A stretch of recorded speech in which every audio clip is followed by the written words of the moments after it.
Hola, ¿qué tal? ¿Cómo estáis? Ya sabéis que podéis escribir al chat, poner hola,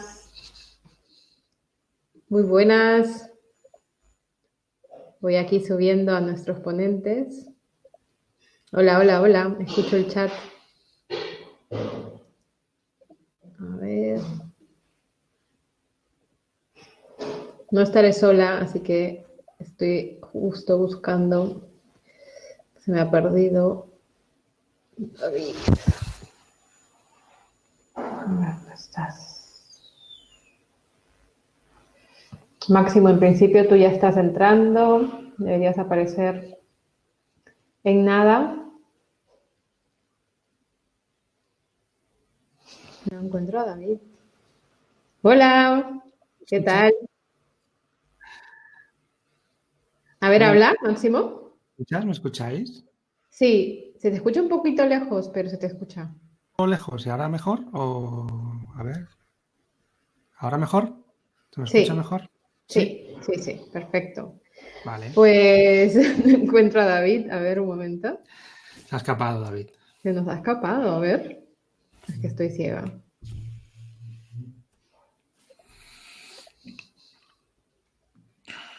A ver, un momento, señores. Que yo lo acababa de ver. Sí, se ha desconectado, no sé por qué. Ahora aparece creo que ya está. Ah, aquí está, por fin. Vale, ya lo he invitado. Perdonad que he tenido un pequeño problema. De David aparece como desconectado. Hola, hola, hola, ¿qué tal? Por aquí veo alumnos. Hola, ¿ahora? Joan. Ahora Hola, estaría David, bien. ¿qué Hola, tal? estaban desaparecidos. Buenas. Sí, sí, estaba buscando, te dije, pero qué raro si te acaba de ver. ¿Qué tal, David? Pues muy Ahora bien. nos Sí. presentamos. Estamos aquí todos en el chat, en modo presentaciones. Hola, hola, hola, hola. ¿Qué tal? ¿Cómo estáis todos? Sí, que decía que veo algunas personas dentro de la audiencia que son alumnos de la escuela. Tenemos entonces a modo de onboarding súper rápido de la herramienta para las personas que entran por primera vez.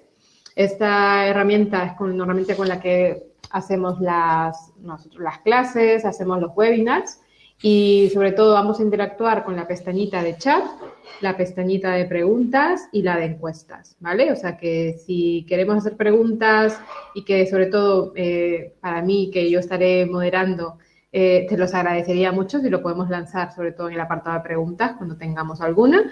Y en la parte de encuestas, lo que yo haré es lanzar algunas encuestas para un poco saber, por ejemplo, lo que voy a hacer ahora es lanzar una, vamos a hacer la prueba.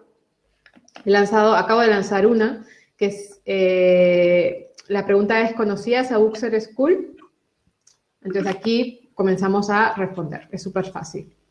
¿Ves? Ya veo que están entrando. Perfecto. Pues hay algunas personas que no conocían la escuela. Vale, ahora voy a contar un poquito de nosotros también. Vamos a presentarnos también en un momento y vamos a dar estos 5 minutos de cortesía para que la gente pues se termine de conectar. Vamos siendo 64 personas conectadas, lo cual está súper bien. Genial. Súper. Vale. Voy a ir lanzando otra encuesta para ir conociéndonos un poco más. La siguiente encuesta va sobre desde dónde nos conectamos. Sobre todo de qué países. A ver, pues sale España, Argentina. Siempre es así. Últimamente en los webinars que hemos ido teniendo, siempre ha sido las dos primeras ciudades. De Latinoamérica, Argentina. México, Colombia. No hay chilenos, peruanos. No, esta vez creo que no hay. Qué maravilla Sí, esto, ¿eh? estamos más con gente, sí, hay mucha más gente de aquí, obviamente, y de Argentina también tenemos bastante ¿Qué hora es en representación. Argentina ahora? A ver, ¿qué hora es? Temprano, ¿no? Venezuela, mira, hay gente de Venezuela, La una. Son Está la bien. una. Está bien. No las hemos hecho madrugar demasiado. No, Buena no, hora. no. Son 5 horas. Genial. Y voy a lanzar otra pregunta para más o menos saber qué perfiles tenemos en la sala. Acá tenemos varias opciones, ¿vale? Tenemos UX, innovación, diseñadores, desarrolladores también, genial. Y si hay otros, los otros los podemos poner en el chat para saber un poco y no perdernos de nada. Vale. Psicólogos, mira, psicólogo, consultores. Muy bien. Service designers. Es que la lista ya no nos aguantaba para más, creo. Para poner todos los perfiles, pero sí. Veo que hay muchísimos más. El 50% de hecho somos UX y UI designers. Genial. ¿Qué más? Pues ponen desarrollo, creativa y directora de arte. ¡Wow! Madre mía. Esta es nueva, ¿eh? Qué titulazo. Yo creo que está riéndose Juan un poco de Milo, nosotros. te sacaremos te invitaremos en un momento, Juan, para que nos cuentes sobre ese rol, que tengo mucha curiosidad. Trabajadora social, ¿qué tal, Elisa? ¿Cómo estás? Muy bien, pues somos ya 72 personas. Lo normal es que sigamos arquitecta, mira, interesante, que sigamos subiendo más personas durante la primera media hora, así que ya se unirán, ¿vale? Pues arrancamos. Para los que no nos conocíais, somos Uxer School, somos una escuela enfocada a temas de experiencia de usuario, diseño, estrategia. Somos una escuela muy, muy joven, tenemos 3 añitos y nosotros pues nacimos sobre todo de una comunidad allá en los años, no me acuerdo exactamente, de hecho aquí está Javi, que es nuestro CEO, no sé si quieres, 2014, ¿vale? Tú anda ahí diciéndome las cosas. Ha saltado rápido. Sí, 2014. Y bueno, somos los apuntables. De hecho, María Piferrer también es parte del equipo. Y bueno, que no me voy a alargar mucho, nos dedicamos sobre todo a acompañar a estos nuevos profesionales que están buscando entrar en el mundo de la experiencia de usuario, de las nuevas carreras como el diseño de servicios, temas de product manager y demás, ¿no? Lo que pasa es que al final lo que hacemos nosotros es sobre todo adaptarnos a las necesidades formativas y sobre todo acercarnos a las empresas para poder siempre estar lo más actualizados posible. Por eso que la mayoría de los mentores que dan, ¿no?, las clases son personas que trabajan en la empresa. Y así tenemos también el lujo de conocer a muchísima gente como David, como Máximo, que el día de hoy están aquí con nosotros. Y bueno, sobre todo que para un poco entender el contexto de a lo que nos dedicamos, estamos en Barcelona, estamos en Madrid y ahora pues dando el salto a este mundo del remoto, a lo online, que bueno, ya os contaremos en otro foro un poco lo que vamos a hacer más adelante, pero en principio es seguir con la misma formación, pero adaptarla a un formato remoto, ¿vale? El día de hoy estamos en el formato de los jueves del diseño, ¿no? A raíz de toda la situación que estamos viviendo actualmente, pues nosotros no hemos querido parar, hemos seguido con la actividad, hemos seguido haciendo las mismas rutinas que hacíamos siempre, ¿no? Pero todas adaptándolas al formato remoto. Entonces, el jueves pasado arrancamos con los jueves del diseño y tuvimos a Sara Rink y a Lucho Domínguez hablándonos sobre la disciplina de la parte de investigación, digamos, como que empezamos por partes, ¿no? Hablamos sobre todo de research, de cómo crear un guión de entrevistas, de qué técnicas y herramientas utilizar. Y ahora nos estamos ya moviendo hacia la parte de la fase más de cómo pasar todas estos insights, ¿no? Todos estos descubrimientos de esta fase de investigación a la capa más de diseño, de prototipo. Y es por eso que el día de hoy la temática va sobre conceptualización, sobre ideación, sobre prototipado. Y para esto tenemos a David y a Máximo, que hoy día van a compartir con nosotros, más que todo, la experiencia que tienen como profesionales en estas temáticas. Y sobre todo, mientras nosotros vamos a ir hablando, vamos a ir conversando, pueden ir lanzando también las preguntas que tengan en el canal de preguntas, que yo me encargaré de tratar de que podamos responderlas la mayoría, ¿vale?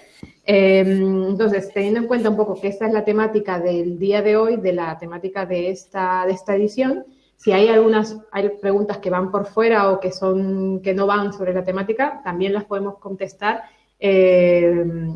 conforme vayamos conversando, ¿vale? Entonces, para ya callarme yo, porque esto va de nuestros invitados, primero quería invitaros a los dos a que se puedan presentar, a que puedan un poco comentar cómo también han llegado a este rol, ¿no? Porque es una pregunta muy interesante que nos hacen muchos alumnos, muchas personas, de cómo llegar, ¿no?, a este mundo. Y sabiendo de que vosotros ya tienen muchísimos años en el sector, sería interesante también saber eso, ¿no? De dónde vienen y cómo han llegado y a qué se dedican. Así que... si te parece, empiezo yo, David. Sí, perfecto. Soy el más mayor. Bueno, para los que no me conozcáis, mi nombre es Máximo Gavete. Estoy aquí también en Barcelona, como está Mari. Y muchas gracias primero a todos por apuntaros a esta sesión online. Yo llevo en diseño unos 12, 14 años, no quiero seguir contando años ya en esto, pero bueno, llevo bastantes. Mi rol ha ido transformándose, porque yo de formación no me formé como diseñador, sino yo soy licenciado en filosofía y luego me fui transformando un poco a lo que más me gustaba hacer, que era diseñar. Mi primera formación fue más como diseño gráfico y diseño de preimpresión, es decir, yo vengo de la imprenta y es algo que mucha gente se ha ido transformando también a lo largo de estos últimos 10, 15 años. Entonces, traigo un bagaje anterior a la parte más digital y he estado casi todo el tiempo como freelance, autónomo, por mi cuenta, en remoto, llamarlo como queráis, ¿vale? Y para distintos estudios, agencias, directamente para clientes. Y desde hace 3 años, 3 años ahora dentro de unos días, trabajo en Soluble Studio, que es un estudio de branding y producto digital aquí en Barcelona. Y trabajamos pues, para distintos clientes, sobre todo startups en medio y tamaños grandes, economía startup, ecosistema de innovación también para grandes empresas como Volkswagen, BBVA y demás. Y mi rol, luego iremos hablando un poco más de esto si queréis, pero dentro de un estudio pequeño como es el nuestro, que somos unas 11 personas, el rol pues va cambiando bastante. Cada día me pongo una gorra distinta un poco de lo que soy. No hay un rol muy definido, como seguramente sí que os comentará David en la parte más de producto. Pero en lo que más nos atañe en este día de hoy, la parte de producto digital, yo me encargo sobre todo de la parte de hacer la parte de prototipado y sobre todo ese vínculo que hay entre la parte de desarrollo y diseño, ¿no? Este mundo y este enganche que hay entre visual y desarrollo, enganchar un poco estos dos mundos y junto con cliente, en nuestro caso, contar un poco cómo se ve todo el producto antes de que llegue la fase final de desarrollo. Bueno, final, nunca es final, pero bueno. Genial. Vale, pues primero gracias a todos. Sí. Primero gracias a todos por venir también y por asistir a este evento, a esta sesión. Yo también como Máximo no estudié diseño porque básicamente no existía la carrera de diseño cuando empecé a estudiar. Yo estudié publicidad, pero siempre estuve muy ligado al tema del diseño. Siempre me gustó mucho diseñar. También como Máximo empecé con parte gráfica, cartelería, marca y demás. Pero muy rápidamente me empecé a vincular al mundo digital del diseño. Hace un tiempo me puse a mirar cuál fue la primera página web que hice y vi que era del año 2000, o sea, hace 20 años ya que hice la primera página web. Cuando llegué a Madrid, yo soy de Canarias, llegué a Madrid a trabajar, me fui a un estudio pequeñito en el que hacíamos también un poco de todo. Nos tocaba ponernos, como dice Máximo, un sombrero cada día de una cosa diferente, pero teníamos un producto digital que era una guía multimedia para museos y ahí fue cuando empecé a diseñar producto, digamos, ¿no? Como lo que hoy conocemos como producto digital. En ese momento nadie en el estudio sabía muy bien qué era UX ni qué era diseño de producto y lo hacíamos más o menos como veíamos. Pero yo me fui interesando un poco más por este mundillo y fue cuando acabé, me formé en UX y en usabilidad y fue cuando acabé en Telefónica. En Telefónica ya, eso fue el año 2012, creo, o sea, hace 8 años, sí, 7 y algo. Entré en Telefónica en el departamento de UX. En ese momento teníamos un departamento global, transversal, que dábamos soporte a varios equipos. Estuve trabajando ahí en un montón de proyectos diferentes, haciendo desde apps para Alemania o webs para algunos de los productos de Telefónica. Pero al año y medio me fui al área de vídeo, le llamamos vídeo global, que era donde diseñamos los productos de televisión de pago que tiene Telefónica en Latinoamérica. Seguramente nuestros invitados de Latinoamérica conocerán Vivo Play o Movistar. Vivo Play es en Brasil, Movistar Play es en el resto de Latinoamérica. Pues ahí estuve diseñando todos los productos, desde aplicaciones móviles hasta aplicación web, hasta la aplicación que usamos en nuestra tele con el decodificador. Y desde hace 3 años o algo así, me cambié al área de innovación, que es donde estoy ahora, en Telefónica, donde el trabajo es totalmente diferente. Trabajamos más parecido a una startup que a una gran compañía. Tenemos mini productos que vamos llevando y actualmente lidero toda la parte de diseño y de experiencia de un producto que hoy en día está teniendo demasiado éxito porque es un estudio de televisión digital y obviamente todos los programas de televisión ahora quieren estar haciendo programas desde sus casas y están usando nuestras herramientas para llevarlo a cabo. Así que están haciendo unas semanas un poco de locura. Y todo esto, David, desde Madrid, ¿no? Desde Madrid, sí. Vale. Genial. Súper. Pues yo creo que he contado todo más o menos. Muy bien. Pues genial. A ver, estoy siendo muy... Vale, ahora vamos a ir respondiendo a las preguntas. Entonces, un poco enlazando también con lo que les comentaba, nosotros dentro de la escuela hemos lanzado una iniciativa que se llama UXers en Acción, que lo que busca es trabajar bajo metodologías de diseño, retos, ¿vale? Retos, y justo lo hemos lanzado hace una semana y media y ya se podrán imaginar qué reto estamos trabajando. Estamos trabajando el reto de lo que nos está pasando actualmente, ¿no? La pandemia del COVID. De hecho, yo imagino que hay algunas personas aquí en este webinar que vienen también de este challenge. No sé si quieren presentarse o decir hola, ¿vale? Porque seguramente hay algunas personas que están aquí. Y lo que estamos haciendo es justamente trabajar bajo el proceso de diseño, ¿no? Pasando por las fases. Y como os comentaba, estamos dejando un poco atrás la parte de investigación, aunque varios equipos están todavía trabajando en eso, pero sobre todo teniendo en cuenta el patrón que también se ve tanto en proyectos en formatos remoto como en proyectos presenciales y sobre todo con vuestra experiencia. La primera pregunta que les quería hacer está relacionada a cómo os organizáis internamente a nivel de equipo. De cómo hacéis para integrar a estos distintos roles, ¿no? Está justo la pregunta que lanzaba antes de qué perfiles somos, era con doble, ¿no? Como para saber si tenemos variedad, si tenemos multidisciplinaridad, para poder justamente, ¿no? Poder engranar bien este equipo desde el inicio, o si es desde el inicio, o si es a la mitad, o cómo lo manejan también desde el punto de vista de empresa, ¿no? Y también desde el punto de vista de Máximo, que es más de cara a cliente final, ¿no? O sea, ¿cómo gestionáis, cómo activáis el tema de equipo? Dale, David, dale tú ahora. ¿Lo doy yo? Vale. Dale tú. Vale, pues en Telefónica, obviamente al ser una gran empresa, pues somos un caso peculiar y hay muchos equipos de UX o de diseño dentro de la compañía. No somos un equipo único como a lo mejor en otras compañías que son el equipo global de diseño, sino funcionamos de tal manera en que hay equipos de diseño en cada área o en cada proyecto, ¿vale? Entonces, hay equipos de diseño que son 15 personas en los que hay perfiles de research específicos, perfiles de más visual o de interacción o de prototipado, y otros equipos en los que somos menos y hacemos un poco de todo, ¿vale? Aunque siempre intentamos tener a perfiles diferentes en todos los proyectos. Es decir, si tenemos un equipo pequeño, intentamos que no todos los perfiles, imagino un equipo pequeño, estoy hablando de 3 o 4 personas, ¿vale? De diseño.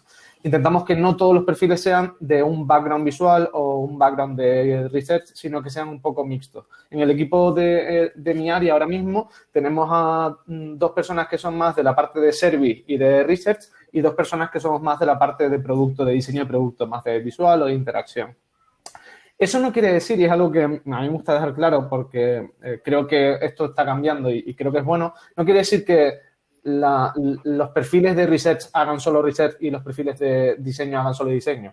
Yo siempre hablo de perfiles híbridos, ¿vale? Que son gente que tiene un perfil en T, que tiene una especialización en algo muy concreto. Pues yo, por ejemplo, tengo mucho background en diseño visual o en diseño más clásico, pero toco de todo. O sea, yo hago entrevistas, si hay que hacer entrevistas, hago investigación, hago de todo la parte hasta prototipado. Y después hay gente que tiene más especialización en la parte de research, pero que también diseña o prototipa o demás, ¿vale? Eso, al principio, cuando yo llegué a Telefónica hace 7 años, teníamos como los perfiles mucho más en nichos, digamos, ¿no? Estaban como el equipo de visuales, el equipo de interacción, el equipo de research. Y eso, poco a poco con los años, y creo que también por lógica, ha ido un poco desapareciendo y los perfiles son más, se van intercambiando entre sí. Vamos cambiando el trabajo que hacemos y cómo nos conformamos en equipos, ¿vale? Ya no somos tantos hilos, sino somos como squads, que está muy de moda ahora, de diferentes perfiles que vamos intercambiando en función de cada proyecto. Vale. Al final, bueno, sí, en el estudio es diferente. Al final nosotros somos... no somos igual que trabajar en producto digital, pero sí que por nuestras características en el estudio y estar tan cercanos a equipos de producto digital y startups pequeñas, al final hemos adaptado mucho de sus roles a nuestra propia forma de trabajar. Y al final nosotros somos un squad de todos estos perfiles metidos que actuamos en cada cliente en cada momento. Entonces sí que tenemos perfiles muy diferenciados, pero como decía David, esos perfiles pueden adoptar roles distintos en función de los proyectos. Y entonces incluso roles, entendiéndolo de una manera, trabajamos de una manera muy horizontal, pero aún entendiéndolo de una manera más vertical en cuanto a quién es responsable de qué, esa carga del rol puede cambiar en función de los proyectos que sean. Y yo puedo estar de responsable en un proyecto y luego no estar de responsable en otro, da igual la seniority, da igual la expertise que tengas, simplemente que estás organizado así en ese proyecto, pues porque la configuración lo necesita en ese momento. Nosotros tenemos un perfil en la parte más de research y de investigación con usuarios. Tenemos 2 perfiles más cercanos a la parte de visual y una parte más dedicada a ese enlace con desarrollo, que tenemos también desarrollo dentro del estudio, que cojo yo ese rol normalmente.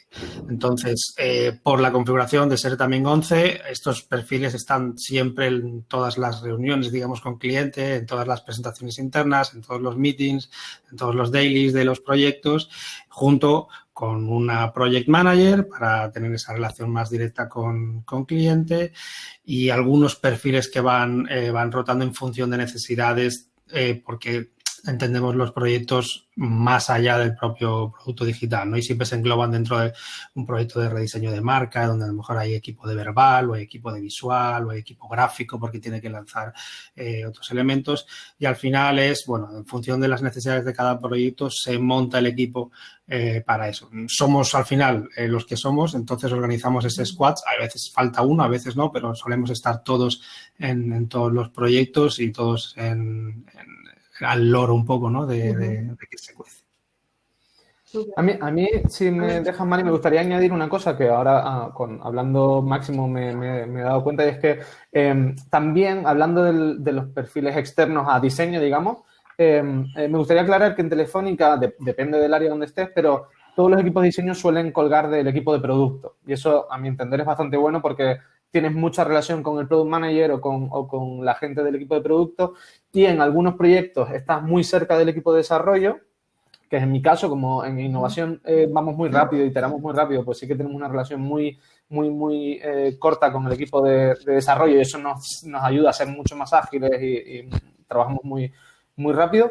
En otros equipos están un poco más separados del equipo de desarrollo porque son equipos mucho más grandes o que dependen de diferentes directores o de diferentes áreas y es diferente. Pero sí que puedo decir que en Telefónica intentamos, como decía Máximo, meter a todos los perfiles posibles dentro del pack de producto, tecnología y diseño en todas las partes, en todas las fases del diseño de un producto. Genial, sí, al final es un poco adaptar, ¿no? Si es un producto grande, lo normal es que quizá cada persona lo tenga más claro, ¿no? Incluso a nivel de responsabilidades y demás. Pero si al final es un proyecto pequeño y que lo conoces, pues no como que incluso hacer de dos roles a la vez y demás. Pues si nos imaginamos que estamos en un proyecto, comentaba Máximo, ¿no? De que tienen una parte de research, una parte visual, que en tu caso, David, también te ha pasado casos de que tienes que hacer también jugar un poco a ambos roles. ¿Cómo hacen cuando este equipo de research ha hecho su trabajo, ¿no? Ha salido, ha hablado con la gente, la ha escuchado? ¿Cómo hace para trasladar toda esta información al equipo de diseño? O sea, exactamente cómo sucede esto y cuál es quizá la mejor manera de hacerlo, de cara a que puedan todos estar trabajando y todos estar en la misma sintonía también, ¿no? Para que no pase esto de los hilos.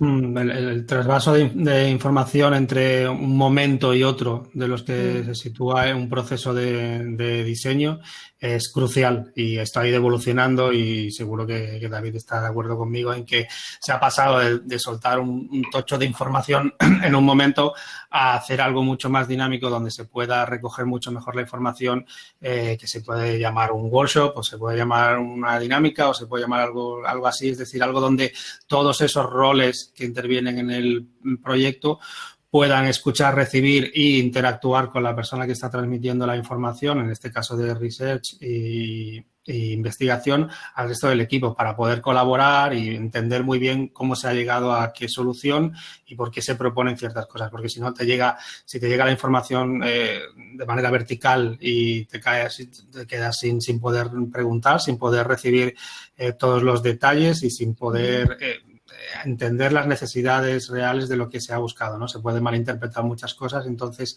en esos workshops es vital que participe el mayor número posible de personas involucradas en el proyecto para poder sacar el mayor jugo, ¿no? A eso, y además que no sean que puedan ser reiterativos y recurrentes, ¿no? De manera que se pueda eso ir revisando lo que se ha ido haciendo ahí y no se haga uno, se olvide y luego ya hasta el final se arrastren problemas recogidos en ese momento, ¿no? Es bueno cuando, se va incorporando, es decir, una persona de research que ha hecho toda esa investigación inicial no suelta su rollo y se va. Es decir, sigue estando en el proceso para que pueda ir validando que la parte que ha ido recopilando ella siga en el loop, ¿no? Igual que desarrollo está desde el principio, aunque a lo mejor no tenga que intervenir hasta el final, ¿no? Sí que interviene al principio, pero bueno. Entonces, que todo el mundo esté en el loop es muy importante en el paso de la información. Justo la semana pasada, comentaba Sara Rink, ¿no? De la parte justamente de este traspaso, que puede ser de que la persona tenga todas las habilidades, ¿no? Que debería tener una persona que tiene que saber conversar con la gente, ¿no? Extraer insights y demás, pero quizá en esta parte comunicativa quizá no es lo mejor, ¿no? Entonces, esto es algo que es importante también comentarlo, ¿no? La importancia de saber comunicar de manera efectiva para un número de personas y que podamos sintetizar la información correcta y que al final podamos trabajar, sobre todo que sea un buen input para la siguiente fase, ¿no? Sí, totalmente. Sí, las skills de comunicación creo que son vitales y más en nuestra profesión, que sobre todo si estamos en empresas tecnológicas que no están acostumbradas a nuestras metodologías, a nuestras formas de trabajar, comunicar bien es imprescindible porque es que si no todo tu trabajo no va a valer para nada. Respecto a la pregunta, estoy totalmente de acuerdo con Máximo. He vivido una experiencia muy similar en la que hace años, cuando yo empecé en esto, lo habitual era que el equipo de research o la persona de research nos estuviera meses haciendo la investigación y nos mandara un PDF de 60 páginas y al final hicieron una presentación de 2 horas a la que la gente a la media hora ya está aburrida. Y todo eso se ha ido puliendo porque no funcionaba en 2 cambios, yo creo que fundamentales. Uno es, como decía Máximo, ya no darnos un PDF que nos tengamos que leer, sino organizar una sesión, ya sea un workshop, una reunión o como sea, pero un sitio donde ya sea más una conversación más que una charla, ¿vale? Que un speech. ¿Por qué? Porque los diseñadores o el equipo de diseño, el equipo de desarrollo, el equipo de producto se va a sentir mucho más cerca si participa en esa sesión, si pregunta, si hace apuntes de lo que ha visto, si ellos han participado en las entrevistas o han visto las entrevistas, pueden aportar sus anotaciones que han hecho durante la entrevista. Incluso nosotros en algunos momentos solemos, en esa sesión de compartir los resultados del research, ya hacemos algún ejercicio de co-creación o de prototipado ya directamente en esa sesión porque la gente lo tiene todos los insights muy frescos y es como muy fácil empezar ya a trasladar, por lo menos en una fase muy inicial. Y el otro parámetro que creo que también estamos cambiando es hacer los ciclos de research mucho más cortos. Es decir, antes se pegaba la persona de research 3 meses y llegaba después de 3 meses a contarnos la historia, pero nosotros vamos tan rápido que casi la información que 3 meses le dio ya no nos vale. Entonces ahora los ciclos son mucho más cortos y quizás se hace una semana de investigación y el lunes siguiente ya está la persona de research dándonos Obviamente no puedes hacer un análisis súper bueno, súper intenso en 3 días, pero sí que puedes dar una pincelada, unos primeros ideas o unos primeros insights que quedan muy claros y darles al equipo para que el equipo ya vaya interiorizándolos y ir aplicándolos al trabajo de diseño. Yo creo que esas 2 cosas son básicamente el cambio, ¿no? Entre exacto. todos. Y justo relacionado con lo que comentabas, David, ¿cómo el siguiente paso, ¿no? Vale, tenemos toda esta información que tenemos pistas, ¿no? Para poder comenzar ya no quiero decir la palabra pintar, pero comenzar ya a diseñar. ¿Qué hacéis en ese momento? ¿Qué técnicas, qué herramientas utilizan para poder ya darle la capa ya más de concepto, digamos, ¿no? Vale. Pues, a ver, en nuestro equipo o en lo que conozco de Telefónica, solemos hacer, lo que te digo, sesiones en las que todo el equipo participa. Y cuando hablo de todo el equipo, hablo desde gente de desarrollo, a gente de producto, a gente de negocio, en algunos casos porque es importante. Y siempre digo que si esa persona o esas personas pueden tener capacidad de decisión, es decir, son leads o gente que toma decisiones, mucho mejor porque nos vamos a ahorrar luego haber tomado decisiones en ese momento que luego no se van a hacer por temas de presupuesto o de tecnología o de lo que sea, o de negocio incluso. Cuando hablamos de herramientas, no me gusta hablar de las herramientas ni de los procesos ni de las metodologías que usamos porque yo siempre hablo de hackear esas metodologías o hackear las herramientas, ¿vale? Porque creo que es importante adaptar todas las herramientas que conocemos, que existen muchísimas, ¿vale? Pero creo que es importante adaptar las que conocemos a nuestro entorno, a nuestro proyecto y a nuestro equipo.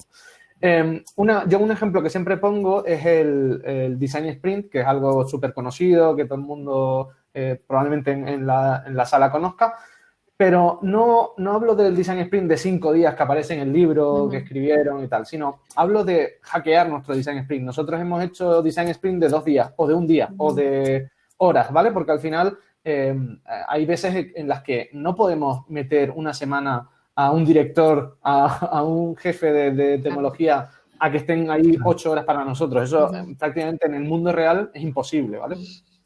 Entonces, a veces lo que hacemos es pues hacer una metodología que según el libro, según la teoría debería hacerse en 4 días, pues lo hacemos en un mediodía, porque es lo que podemos hacer. Entonces, adaptamos todos los ejercicios a ese momento, a ese producto y a ese proyecto. Creo que eso es súper importante, porque sí que conozco muchos perfiles, mucha gente que de repente lee un libro y al día siguiente quiere venir y hacerlo tal cual lo leyó. Y yo siempre le digo, a ver, que esta persona escribió el libro, está en Silicon Valley, ha estado en un equipo de X personas de X presupuesto, no puedes adaptarlo tal cual lo ha escrito, ¿vale? Entonces, mi mensaje que siempre me gusta dar es hackeemos las herramientas. O sea, esto no es ciencia y eso creo que Máximo estamos de acuerdo, esto no es una ciencia. y esto tenemos que ir adaptándolas a nuestras necesidades. Y al final las metodologías son herramientas y si las herramientas no valen para lo que estamos haciendo, no vale para nada, ¿vale? Yo creo que eso es... Totalmente de acuerdo contigo y al final cualquier metodología, cualquier herramienta se tiene que adaptar al equipo y a las necesidades de cada proyecto y a los tiempos y a las cosas que van a surgir rápido, que no los imprevistos y a todo. Sí que es muy importante poder hacer eso y que el equipo esté capacitado también para poder tener esa cintura, ¿no? Y poder moverse rápido en esas circunstancias. Porque, como dices tú, es importante hackear esas metodologías, pero también que el propio equipo conozca en qué estamos, ¿no? Es decir, que todo el mundo esté informado de que, vale, no somos estrictos a la hora de hacer un sprint tal como lo define Google o no somos súper estrictos definiendo qué es Scrum o no somos, es decir, cómo estamos nosotros adaptándonos a esta metodología.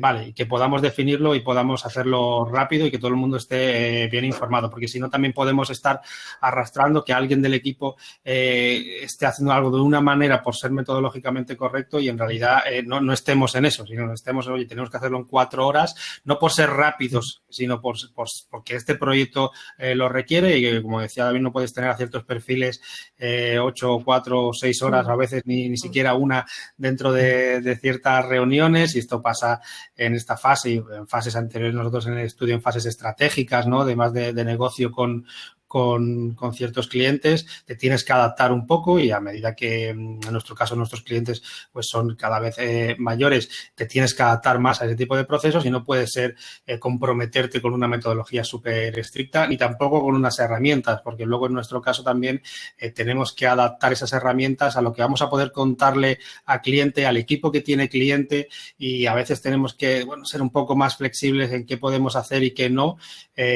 ser tan puristas en muchas cosas para que el cliente realmente se sienta integrado y no se sienta perdido, porque nosotros también tenemos que integrarlos a ellos muchas veces en las decisiones, en las reuniones y en estas sesiones y si nos ponemos a veces demasiado técnicos se pueden perder, ¿no? Entonces tenemos que rebajar, la mayoría de los clientes que tenemos ya conocen bastante de lo que de la parte de producto digital, pero siempre puede haber perfiles que no, incluso cuando son perfiles más de negocio, que lo que nunca te interesa es que se sientan tontos en esas reuniones.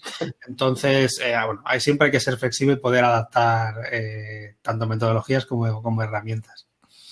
Y aquí creo que habéis dado también un punto súper interesante que es el cómo convencer internamente, en tu caso, Máximo, a los clientes, ¿no? Y me imagino que, David, en tu caso, a tus jefes o en general al equipo, ¿no? En el caso de querer innovar en alguna técnica o en el caso de querer tener más tiempo para prototipar, ¿no? O en el caso de querer más tiempo para hacer research, ¿cómo lográis convencer, ¿no? O negociar en cada uno de vuestros casos para que os deis, o puede ser el tema del tiempo, o puede ser el tema de cualquier cosa, y sobre todo porque ya nos estamos metiendo a la parte ya de prototipado, ¿no? ¿Cómo convencen? En nuestro caso... Las armas, los secretos. En nuestro caso depende mucho también del tipo de cliente en el que estemos en ese momento, ¿no? Cuando es un cliente con una startup, con un producto digital, donde sus metodologías ya están muy conectadas con las nuestras, entonces es sencillo contarle cuáles son las ventajas, incluso a veces aprendemos más de ellos que nosotros, que ellos de nosotros en ese sentido, ¿no? Entonces, no necesitamos hacer mucho trabajo de convencerlos. En otros sí que lo necesitamos porque no solo trabajamos por productos digitales, también hay producto físico o espacios y entonces las metodologías o los ritmos intentamos hacerlos similares a producto digital. Entonces, ahí sí que hay que convencer un poco. A nosotros nos suele funcionar bien 2 cosas. Una, a la parte de negocio nos funciona muy bien hablarle de cuánto dinero se van a ahorrar haciéndolo así y enseñándole números. Entonces, cuando lo ven, se dan cuenta de las ventajas de prototipar. Y aquí definimos prototipar de una manera muy, muy global y ven lo que te vas a ahorrar así y haciendo ciertas analogías. Y luego también pudiendo explicarles algo que sí que han interiorizado ya con anterioridad, ¿no? Por ejemplo, en muchos equipos ya tienen interiorizados lo que es la gestión de tareas, por ejemplo. Entonces, sé que han visto que poder organizarse de alguna manera un Trello, aunque sea algo sencillito de un Kanban que puedan organizar tareas y hacerse así más productivos, eso sí que lo tienen muy interiorizado. Entonces, hacemos un poco la analogía. Bueno, pues si esto habéis visto que perder tiempo en crear todas las tareas y organizarse es algo que luego te hace que optimizar todo el proceso, pues con esto pasa lo mismo, con Research pasa lo mismo, con la fase de Sketching pasa lo mismo, con la fase de Wireframing es lo mismo, todas las fases lo único que están haciendo es ahorrarte tiempo, es decir, están ahorrando tiempo y te están ahorrando dinero al final. Sí. O sea, usar las analogías, ¿no? Sí, al final es usar lo que el cliente conoce, ver un poco por dónde va y empezar a usar un poco esas analogías para hacérselo llegar, eso es. Por mi lado, lo tenemos un poco más fácil que Máximo, porque no tenemos que convencer a un cliente nuevo cada vez, pero sí que tenemos que convencer a directorios o a gente de diferentes áreas, ¿vale? Yo he notado con los años en Telefónica que al principio eran un poco escépticos esto de un perfil de UX. ¿Para qué necesito si ya tengo desarrollo, ¿no? Después pasaron a la fase de, ok, vale, necesito un diseñador para que me haga pantallas y para que me pinte los botones y me lo ponga bonito. Luego pasamos a la fase bueno, no, es que esto, aparte de pintar, pues sí que tiene una parte de hacer wireframe y de que los desarrolladores empiecen a avanzar mientras se piensa en producto y demás. Y ahora creo que, no en todas las áreas, también tengo que decir que no en todas las áreas. Estamos en Telefónica es tan grande que depende del área, están a diferentes niveles de maduración, digamos, de cómo ven el diseño. Pero sí que más o menos van todas a la par y yo creo que lo que ya estamos consiguiendo hoy en día es que cuando hablan de perfil de UX ya no solo piensen en pantallitas, sino que ya piensen en estrategia, en negocio, en producto, en alguien que les va a ayudar en todo el producto, no ya solo haciendo las pantallitas para que los desarrolladores las lleven a cabo, sino que es algo mucho más estratégico y que tiene más que ver con el product manager o con la parte de estrategia que con diseño, digamos, ¿no? Diseño visual. Yo creo que eso se ha visto y también al principio usábamos las técnicas que dice Máximo de ahorrar. Al final nosotros también tenemos budget, tenemos presupuesto en los proyectos y al final es, pues mira, es que, ¿qué prefieres? ¿Que estemos 3 personas pintando en papel, haciendo prototipado rápido para decidir tomar decisiones o que un equipo de 10 personas, de 10 desarrolladores estén 3 semanas desarrollando la funcionalidad para que luego nos demos cuenta de que no funciona? Yo creo que eso también le funciona. Y una cosa que ha funcionado muy bien y es yendo un poco a un paso atrás hablando de research, es invitar a perfiles que antes no estaban acostumbrados a ir a las entrevistas o a las sesiones de research, a invitarlos a ir Nosotros invitamos a directores, a gestores, a gente de negocio para que ellos mismos vean a los usuarios probando su producto, porque cuando ellos lo ven con sus propios ojos, están viendo que dicen, joder, pues sí, una persona real con su cuerpo y su nombre y su cara está diciendo esto de mi producto. Entonces se lo toma más en serio que si lo ve en un quote, en un PDF o en un PowerPoint. Qué bueno eso. Qué guay. Y para las personas que, por ejemplo, que también están seguramente queriendo entender un poco más sobre esta fase del proceso de diseño de interacción y diseño de interfaz, ¿podrían explicar un poco el proceso que siguen a nivel de equipo y de fases, digamos, ¿no? O sea, ¿cómo empieza, más o menos cómo termina? Sí, en nuestro caso, en esa, digamos, si partimos de la fase de research, en ese workshop que hacemos un poco para trasvasar la información, como decía David, nosotros también empezamos muchas veces ya a pintar en papel, ¿vale? A hacer ciertos sketches o en las paredes de cristal, estas que tenemos que son más molonas que el papel, pero empezamos ya a pintar un poco por encima y depende de exactamente qué tipo de producto estemos haciendo, ese sketching pasa por una fase de wireframe o a veces no, pero normalmente sí. Digo a veces no porque depende si ya tenemos trabajado un sistema de diseño con que entonces a veces nos podemos ahorrar ciertas fases de wireframe iniciales, pero suponiendo que es un cliente en el que no tenemos nada o nosotros no tuviéramos construido una base, empezaríamos por una parte de wireframes que seguiríamos siempre validando con cliente, con el equipo y demás. Esto no son fases estancas, sino que van adquiriendo información del resto del equipo y del cliente. Empieza a pasar una fase más de visual. Y en ese visual empieza ya a prototiparse todo el producto. Ahí empieza ya pues una vuelta para arriba, vuelta para abajo, empezamos con herramientas a ver hasta que al final se trasvasa una fase de desarrollo y vuelve a entrar un poco en el loop para versiones de upgrade, una fase de QA también para evaluar lo que está pasando, testeos y vuelve a entrar en el loop casi desde el principio. Sí, por nuestra parte es un proceso muy similar al que estaba describiendo Máximo. Básicamente empezamos también con sketching en papel, que para mí es súper importante. Y una cosa que quería añadir es que algo que para mí tiene mucho valor es compartir esos dibujos en papel, ¿vale? Es algo que cuando hacemos sesiones a veces parece que ponerlo en las pizarras o poner los papeles en la pared es muy molón, pero funciona muy bien porque no sé dónde he leído que es como un gran cerebro, ¿no? Es como que todos los de la habitación vamos a pintarlo y ponemos todas nuestras ideas y las ideas de al lado te pueden inspirar para crear otras ideas. Entonces, esa parte intentamos siempre hacerla, ya sean 2 personas o 10 personas, ¿vale? Hay diferentes técnicas en función de cuánta gente sea, pero siempre intentamos pasar por esa fase.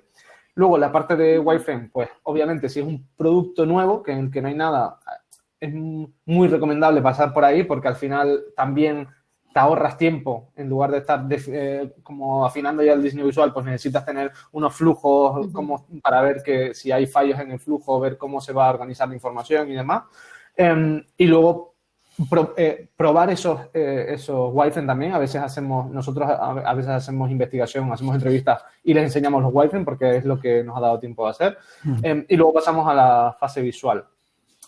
Como máximo, hay veces que depende de qué proyecto, no pasamos por la fase de wireframe y en mi caso a veces ni visual. En momentos en el que el producto es muy maduro y ya, como decía, ya tenemos el sistema de diseño y demás, yo hay veces que me he sentado con el desarrollador con un papel dibujado y decirle, pues mira, este es el componente aquí ponemos y él ya, como tiene los componentes hechos, conoce muy bien el producto, en 10 minutos me va a hacer un prototipo casi funcional en el que yo puedo ver y hacer iteraciones sobre ese, ¿vale? Y nos ahorramos tiempo. Pero es verdad que para hacer eso necesitas mucha experiencia, necesitas que el equipo ya conozca el producto, que todo el mundo esté muy alineado para que eso no se convierta en un sin Dios, ¿vale? Si no, si estamos en un producto nuevo o en el que el equipo es nuevo o no hay mucho rodaje en el equipo, es mucho mejor seguir todas las fases e ir iterando en cada una de ellas para hacer un buen producto. Genial. Sí, y para añadir un poco a esta parte, Mari, sí que una particularidad también nuestra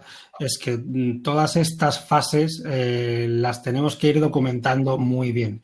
Ya no solo para tener esa documentación del propio proyecto y la comunicación con cliente, sino para luego poder contar bien el proyecto. Es decir, nosotros, la diferencia con una consultora y en un estudio como el nuestro es que luego también tenemos que poder contarlo para poder entrar en el loop, ¿no? Y para nosotros es muy importante, los proyectos no se acaban cuando están entregados, digamos, que tampoco es alguna cosa que pase como tal, ¿no? Pero nunca están ahí, sino que luego entran en fase de comunicación y vuelven a nuestro tablero al principio para que entren en otra fase simplemente. Entonces es también una particularidad de estudios, agencias y demás, eso es. Sí, o sea, un poco como que la diferencia que rescato es de tener estos 2 caminos, ¿no? Si es un proyecto nuevo, es un proyecto más largo, digamos, a nivel de tiempo, de fases, de incluso de aprendizaje, porque es todo nuevo, ¿no? Y que es un rediseño o es una mejora, el proceso se acorta porque ya hay un sistema de diseño, ya hay una experiencia ya rodada que te da esta seguridad de hacer cambios incluso directamente con el área de desarrollo, ¿no? Sí, claro, hay como pasos que te puedes saltar porque no saltártelos por saltártelos, sino por ahorrar tiempo. Todos sabemos que el tiempo es súper importante, ya sea en un estudio o en una compañía de producto y en todo lo que podamos ahorrarnos tiempo sin que eso perjudique al producto, pues vamos a por ello. Claro. Aquí tengo una pregunta un poco ahí. ¿En qué momento se pueden dar cuenta de que este pain point identificado de rediseño se puede convertir en un proyecto nuevo? Pues a nosotros eso nos ha pasado. En el sentido de que puede ser de que esto hay que incluso repensar todo, ¿no? Y es un poco un momento de, ¿no? Esto hay que elevarlo, hay que conversarlo. Yo me imagino, que seguramente ha pasado cuando ya comenzamos a oler un poco que no se ha planteado bien desde el inicio, qué sé yo. A nosotros nos pasa como estamos en innovación, obviamente todos nuestros productos siempre son prototipos, ¿vale? Prototipos a veces más avanzados o a veces menos avanzados, pero estamos todo el rato iterando. Y nos ha pasado que estamos haciendo un producto y después de recibir feedback o información de clientes o de usuarios y demás, empezamos a ver que ese producto a lo mejor tiene que morir, digamos, o dejarlo acabar para empezar otro que tiene algunas cosas relacionadas con el anterior, pero que en realidad es otro producto nuevo. Eso nos ha pasado y para mí no es nada malo, es aprender, básicamente. O sea, para mí es bueno, estás aprendiendo del feedback del usuario y estás convirtiendo esa iteración en una iteración un poco más grande, que es crear un producto nuevo, pero no deja de ser una iteración. Está interiorizado dentro de la cultura, el hecho de dejarlo morir y... Claro, dentro de la cultura de innovación es muy fácil y además se ve como un éxito, digamos, ¿no? De que, pues mira, lo hemos hecho también, que este producto ya ha dejado de tener sentido y ahora vamos a crear su hermano mayor, digamos, ¿no? Eso no puede pasar y nos ha pasado y no, dentro de innovación no tiene problema. Entiendo que en otras áreas quizás donde sea un producto muy maduro y en donde ya se esté ganando mucho dinero y pues decir eso pues a lo mejor es una blasfemia, pero en innovación por lo menos no nos pasa. Vale. Sí. Vale, aquí tengo una pregunta un poco más técnica que más técnica en el sentido de que nos preguntan sobre qué tipo de aplicaciones o softwares usáis para diseñar y si hay algunas alternativas al ecosistema Adobe. Sí, a ver, como decía David, al final las herramientas, las que te funcionen mejor para ti, para tu equipo y en nuestro caso también para poder contar con cliente y las que se adapten al equipo. Es decir, sí que es cierto que hace unos años estábamos muy sometidos al ecosistema Adobe, por así decirlo, y de ahí no podíamos casi salir porque no había alternativas. Esto ya hace años que ha ido cambiando y se han ido creando herramientas digitales específicas para el diseño de producto digital y eso ha sido una ventaja para todos y algo que también ha hecho que Adobe en ese sentido se ponga las pilas y también esté ahí. Nosotros en el estudio trabajamos con el ecosistema Adobe, sobre todo para las partes offline, ¿vale? Para todo lo que hacemos que es offline, porque ahí seguimos trabajando en eso y sigue funcionando perfectamente, pero para todo lo que es producto digital, nosotros trabajamos con Sketch. Principalmente es nuestra herramienta de diseño. Llevamos años ya con ella, 3, 4 en el estudio, yo casi desde las primeras versiones cuando era inusable casi, y a nosotros nos sigue funcionando muy bien. Hay otras alternativas ahora que muchos equipos están empezando a usar, como por ejemplo Figma, pero el cambio a, por ejemplo, una herramienta como Figma no es más que algo que la herramienta no te daba, Figma sí te da y tú te buscas una herramienta que te pueda solucionar ese problema. En el caso que a nosotros pues, nos dejara de funcionar por las razones que fueran Sketch o no se adaptara o tuviéramos que estar más distribuidos o lo que fuere, se cambia de herramienta. Tanto David como yo seguro que habremos pasado por cientos y cientos de herramientas y al final esto es también mutable y volátil como todo, es la que te funciona mejor. Sí, estoy totalmente de acuerdo. Nosotros, parecido, hemos pasado por el mismo estado, es decir, hace unos años pues éramos prisioneros de Adobe, pero también ahora trabajamos con Sketch. Pero también estoy de acuerdo con Máximo en que las herramientas son herramientas y te tienen que servir para diseñar. Si tú estás súper cómodo diseñando con Illustrator, un producto digital, pues adelante. Si tú estás súper cómodo con Sketch o Figma, pues adelante. Yo creo que hay que perderle el miedo a... Aquí hay una pregunta relacionada, perdón. Sí. Que mientras que están hablando han lanzado esto. Vale. Sí, bueno, ahora hablamos. Lo que decía es que tenemos que perderle el miedo a... Ay, ¿qué herramienta uso ahora? ¿Cuál es porque siempre hay una herramienta de moda. Ahora la que está de moda es Figma, claramente, porque ha hecho cosas que Sketch lo ha dejado un poco abandonado y pues está de moda. Pero yo cambio de herramienta, me da igual. Yo a veces, pues, en algunos proyectos en los que usaban Figma, pues me he ido con Figma y no pasa nada. Yo suelo trabajar con Sketch, estoy cómodo con Sketch, pero a veces, pues, si hay algunos compañeros que están trabajando en Photoshop, me voy a Photoshop, no me preocupa. Además, soy alguien que siempre le gusta estar probando herramientas nuevas, herramientas de prototipado, hay muchísimas, de animación y demás. Entonces, creo que es algo que no hay que darle tanta importancia, es con lo que te sientes cómodo. ¿Qué es lo que está dando feedback que no está dando Sketch? Digamos. Pues creo que, si no me equivoco, Máximo, lo más básico es el trabajar varios diseñadores en el mismo diseño, en el mismo canvas, en el mismo producto a la vez. Sí, eso creo que es lo principal. Luego, la principal. El navegador también. Claro, hay algunos matices, pero lo principal que da ahora mismo Figma es que varios diseñadores, bastante gente a la vez pueda estar trabajando en el mismo documento, incluso en la misma pantalla a la vez, algo que hoy por hoy no permite Sketch. Eso tiene sentido cuando el equipo de diseño está muy distribuido y por lo que sea tienen que estar ahí en eso. Empieza a adaptar un poco la metodología a esa herramienta o esa herramienta a la metodología que tú tengas, ¿no? A muchos equipos se engancha y a otros pues eso no tiene sentido hacerlo. Pero como decía David, es cambiar. Sí que es cierto también que yo a veces hago también una defensa de las herramientas, pero ya no tanto de una herramienta en sí, sino el de conocer la herramienta. Es decir, una vez que sí que estás con la herramienta, sí que tienes que poder dominarla para que la herramienta no sea un obstáculo y poder diseñar, ¿vale? Porque ahí ves muchas veces la gente que se está todo el rato enfrentando a la herramienta y topándose contra ella y al final no diseña, ¿no? Y lo que queremos es diseñar y que la herramienta sea casi transparente en ese sentido. Entonces, si por lo que sea hay una herramienta que no te... Pues intenta buscar una que te permita diseñar y que la herramienta pues no te interrumpa tu trabajo. No me imagino yo a ningún artesano que no domina perfectamente su herramienta. Y aquí sí que estamos en la parte ya de visual y demás, y que estamos un poco cercanos ya a la parte de artesanía, ¿eh? Yo soy un poco ya defensor de eso. Te traigo sí, otra estoy pregunta. De acuerdo.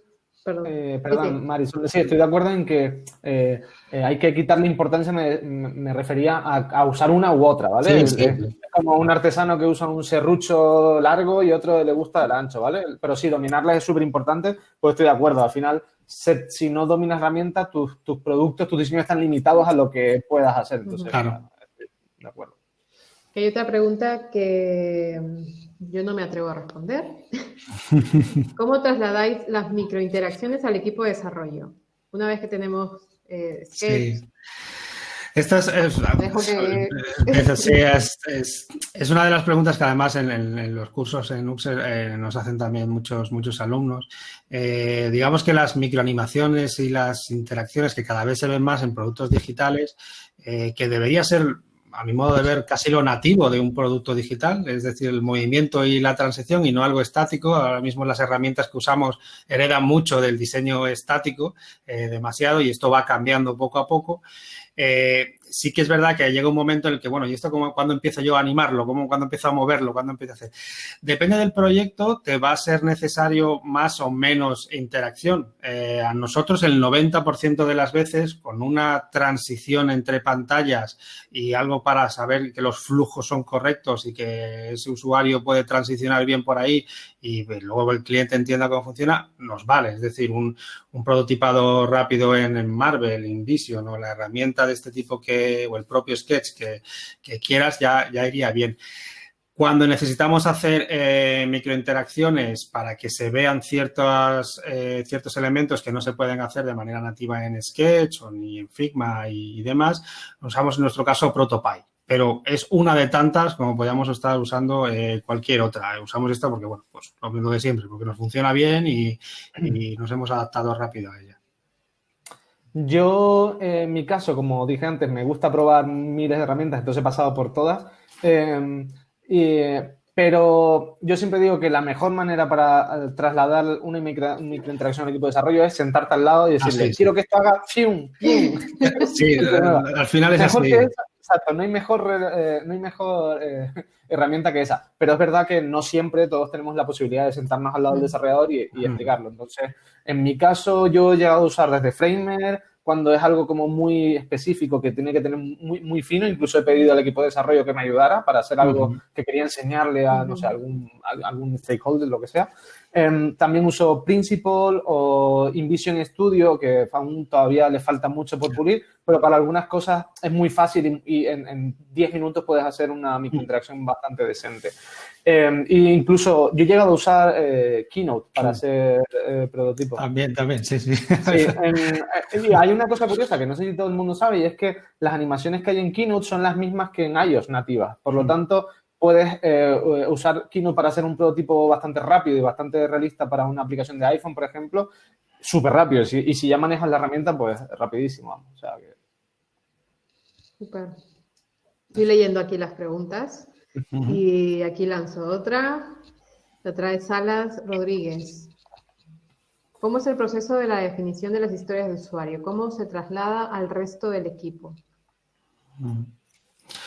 En nuestro caso, la fase de definición de historias de usuario, nosotros también lo enganchamos en la parte, porque normalmente nuestros proyectos se enganchan con una fase de branding, entonces tenemos también unos arquetipos que definen en voz y visual también del propio proceso, entonces son un poco diferentes, pero son en estas sesiones de workshop y demás que hacemos donde todo el equipo tiene que entender un poco quiénes son nuestros usuarios. Para nosotros sí que aquí es un poco diferente cuando trabajamos un proyecto global que también lleva marca más allá de producto digital, porque no solo hablamos de usuarios, sino hablamos de audiencias, porque tenemos clientes, tenemos usuarios, tenemos no es solo el usuario en sí de un producto digital, sino que tenemos que verlo en un proyecto más global de marca, pero no deja de ser lo mismo que en estos workshops de traslado de información y verlo con el equipo y entender bien que todo el mundo, desde research, por supuesto, hasta la fase de desarrollo, entienda bien quién es el usuario del producto.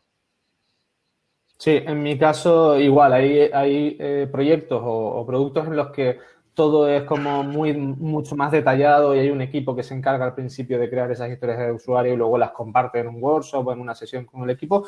Y hay otras veces que el producto no lo requiere y es algo mucho más natural o informal, digamos, ¿no? Que tenemos una sesión en la que explicamos cuáles son los usuarios, cómo se comportan, cuáles son sus necesidades y quedan impregnadas en el equipo de una forma un poco más natural, digamos, ¿vale? También depende mucho del tamaño del equipo. Sí, obviamente eso con un equipo de 60 personas no puedes hacerlo, pero un equipo de 10 personas pues sí se puede hacer perfectamente y no necesitas tener una metodología muy estricta para eso, digamos.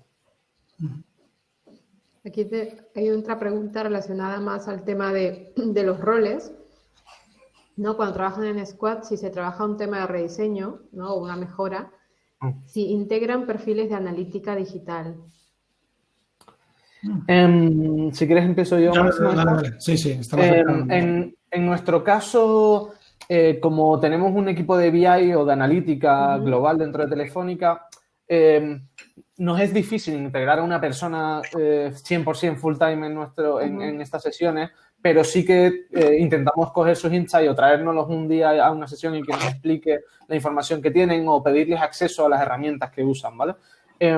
A veces, aunque parezca mentira que Telefónica tenemos muchísimos datos, pero hay muchos temas legales, hay muchos países, a veces es difícil llegar a esa analítica, a esos datos. Entonces, la manera más fácil es contactar al equipo de BI, ya sea global o del país en el que estamos haciendo el producto y trasladarle las dudas que tenemos directamente. Pues mira, no sé, yo siempre pongo ejemplos de televisión porque era donde pasé varios años, pues a ver, ¿cuáles son los canales que más se ven en este sitio? ¿O por qué se usa más las grabaciones? ¿Se usan más las grabaciones en esto o los alquileres, ¿vale? En este país.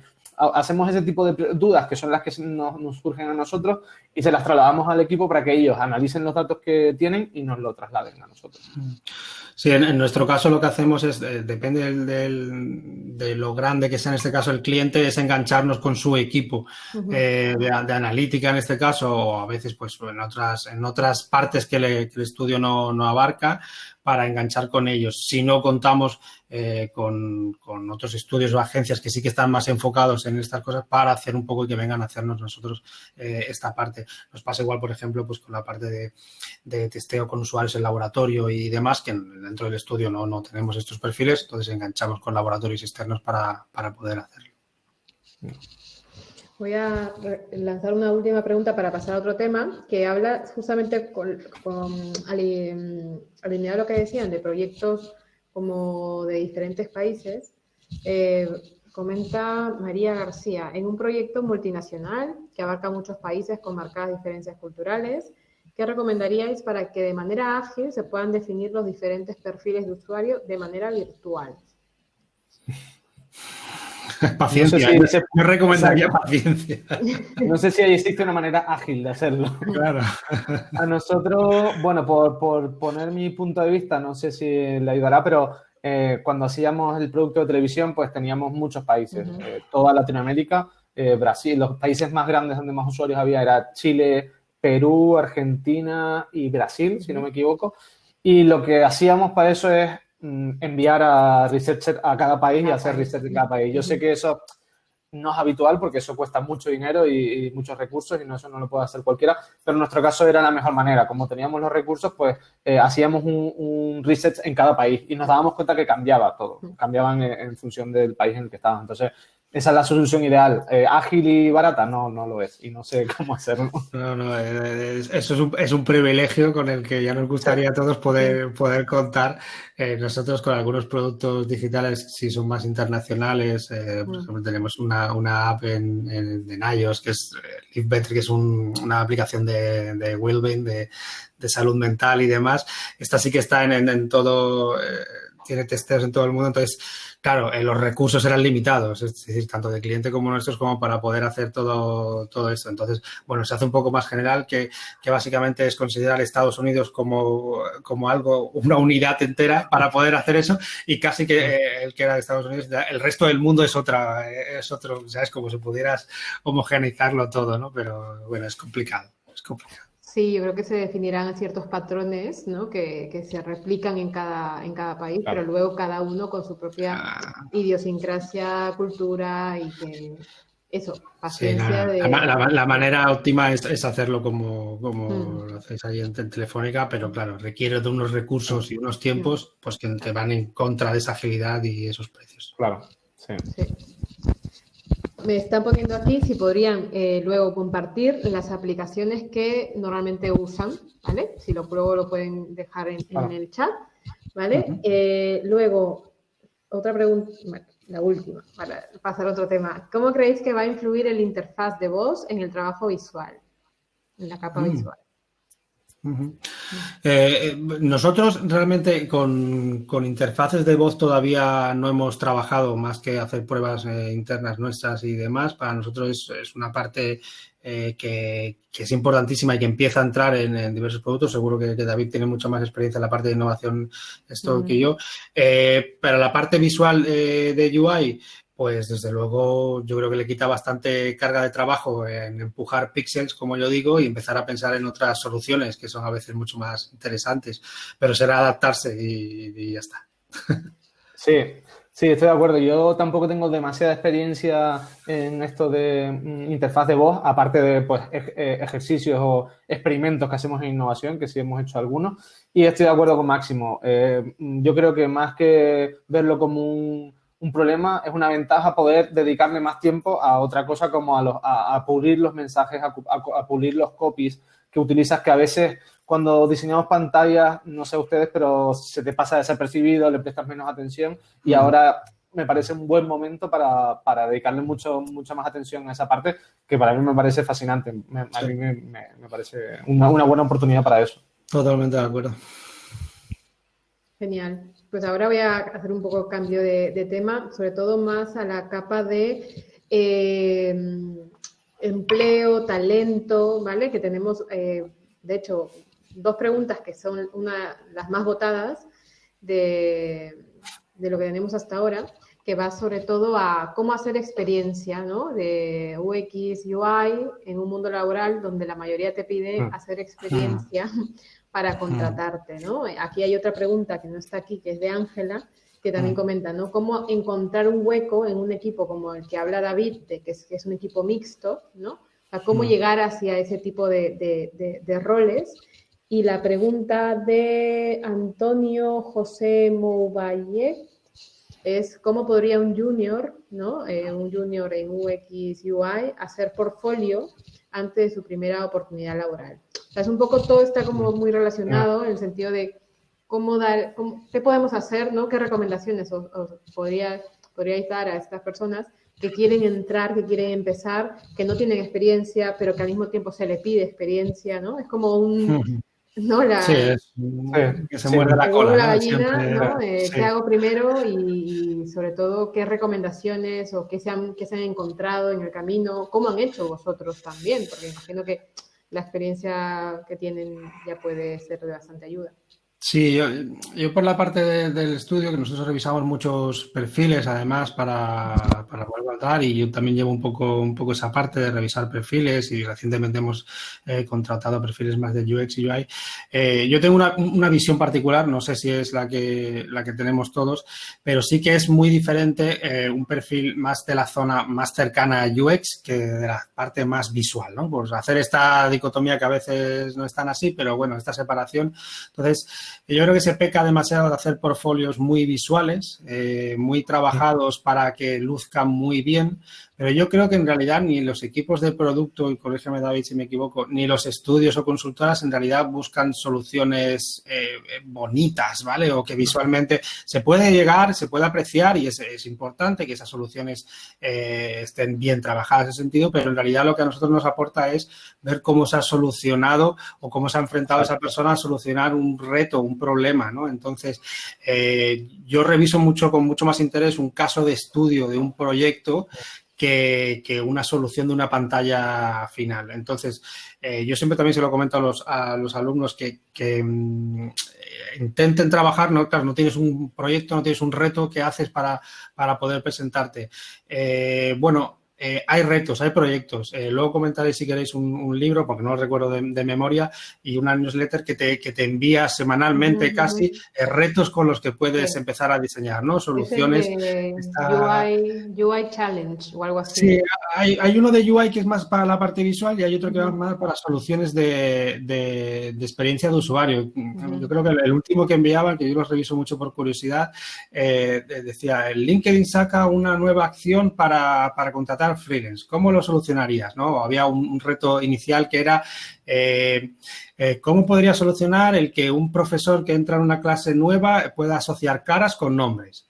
Vale, pues esa solución, cómo trabajas toda esa parte, desde toda la parte inicial hasta la fase final, y desarrollarlo esto en un caso de estudio, es mucho más interesante para alguien que está contratando que una pantalla sin más pintada, que no sabemos el tiempo que le has dedicado, los recursos que has usado, yo no sé, no puedo evaluar nada ahí, ¿no? En cambio, en lo otro sí que puedo ver una exploración en esa solución, una manera de haber tirado por aquí y por qué lo ha hecho así, ¿no? Entonces, y eso es relativamente sencillo de coger un reto así y hacerlo. No soy tan partidario de rediseñar un producto ya hecho, es decir, voy a rediseñar Instagram, porque ahí ya tenemos demasiadas cosas asumidas y a veces nos podemos pasar de listos con eso, pero en algo que es así, un reto, es decir, algo abierto que podría solucionarse, es muy interesante, y redactar un caso de estudio. Nosotros leemos más los portfolios que vemos, ¿vale? Entonces es mucho más interesante eso, por lo menos es así como lo vemos nosotros en el estudio.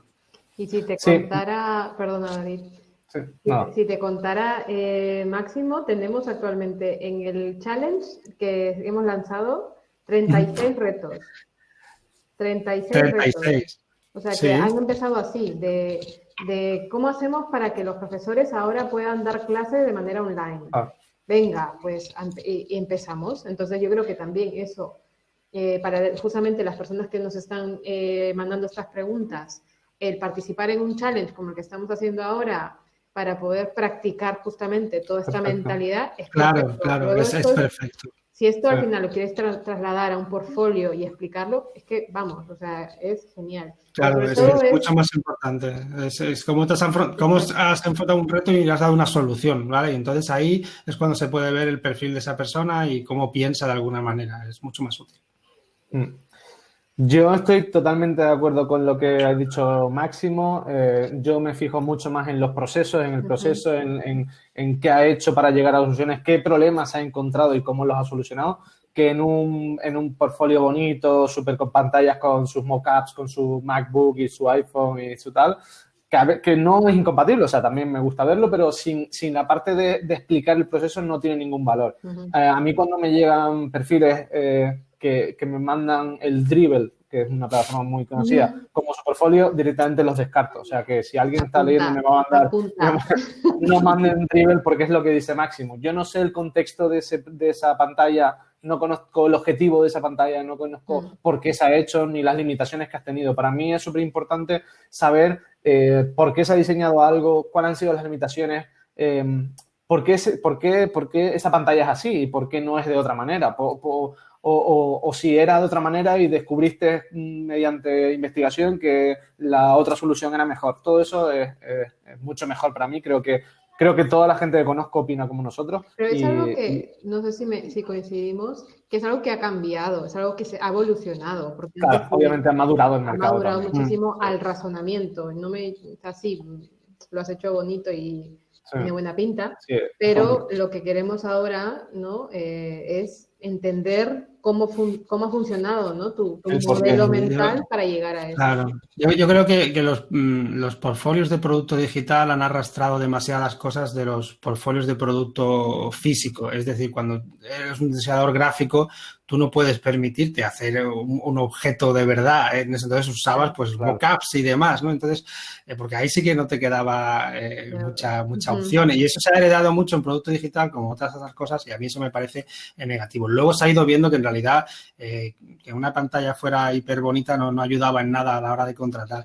Y yo sí que haría también mucho hincapié a la hora de trabajar, de ser un junior, de querer empezar en el sector, algo muy importante que son estas soft skills o habilidades paralelas o llámala como queráis, más allá del conocimiento. Nosotros en el estudio, y estoy seguro que en la mayoría de equipos de producto digital, cuando se contrata un perfil más junior, no se busca que lo sepa todo, sino que tenga la actitud de querer aprender, de saber trabajar un poco más en equipo, y es lo que más que esté en cómo se trabaja y que sepa un poco el contexto y demás, y que empiece a aprender a trabajar en equipo.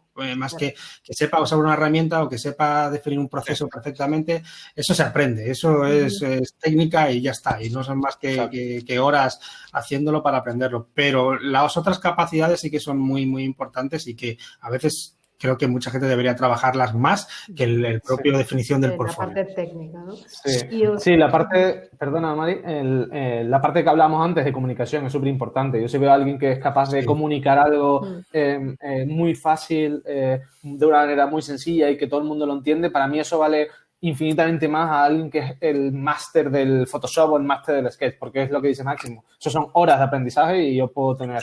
En mi caso, que en Telefónica solemos tener a bastantes becarios, casi todos los becarios que acabamos contratando, que acaban siendo parte del equipo, son por esas soft skills. Son gente que de repente tienen muchas ganas de aprender y están muy abiertos, saben trabajar muy bien en equipo, saben comunicar muy bien su trabajo, más que el mejor de Sketch o el que mejor sabe manejar el Photoshop o lo que sea.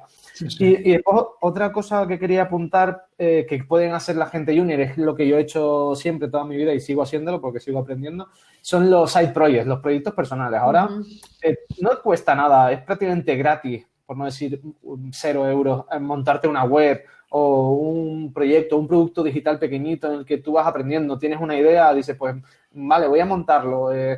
Aprendes muchísimo porque al final vas a tener que hacer todo, vas a tener que pasar por todas las fases.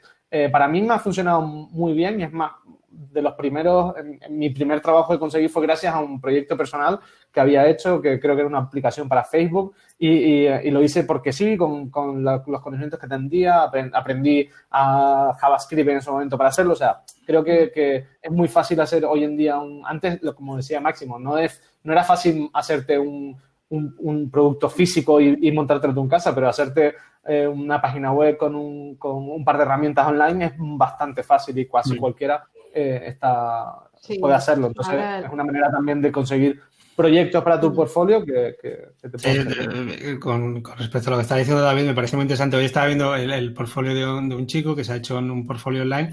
Bueno, más que un portfolio, se lo ha hecho en Notion.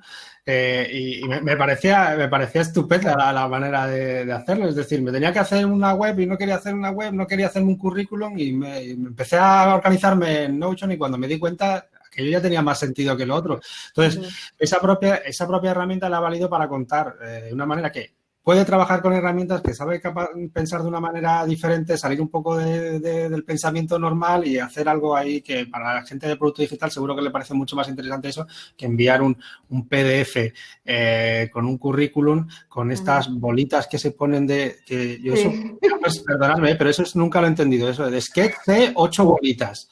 No lo soporto, como si hubiera un límite de bolitas que uno puede saber de algo, ¿sabes? Entonces, por favor, eso no lo uséis. Que yo también no lo uséis. No lo uséis nunca. Yo también lo odio. Es como inglés, 5 de 4, o 4 de 5. Es como, el tope será Shakespeare, ya, supongo, ¿no? No sé.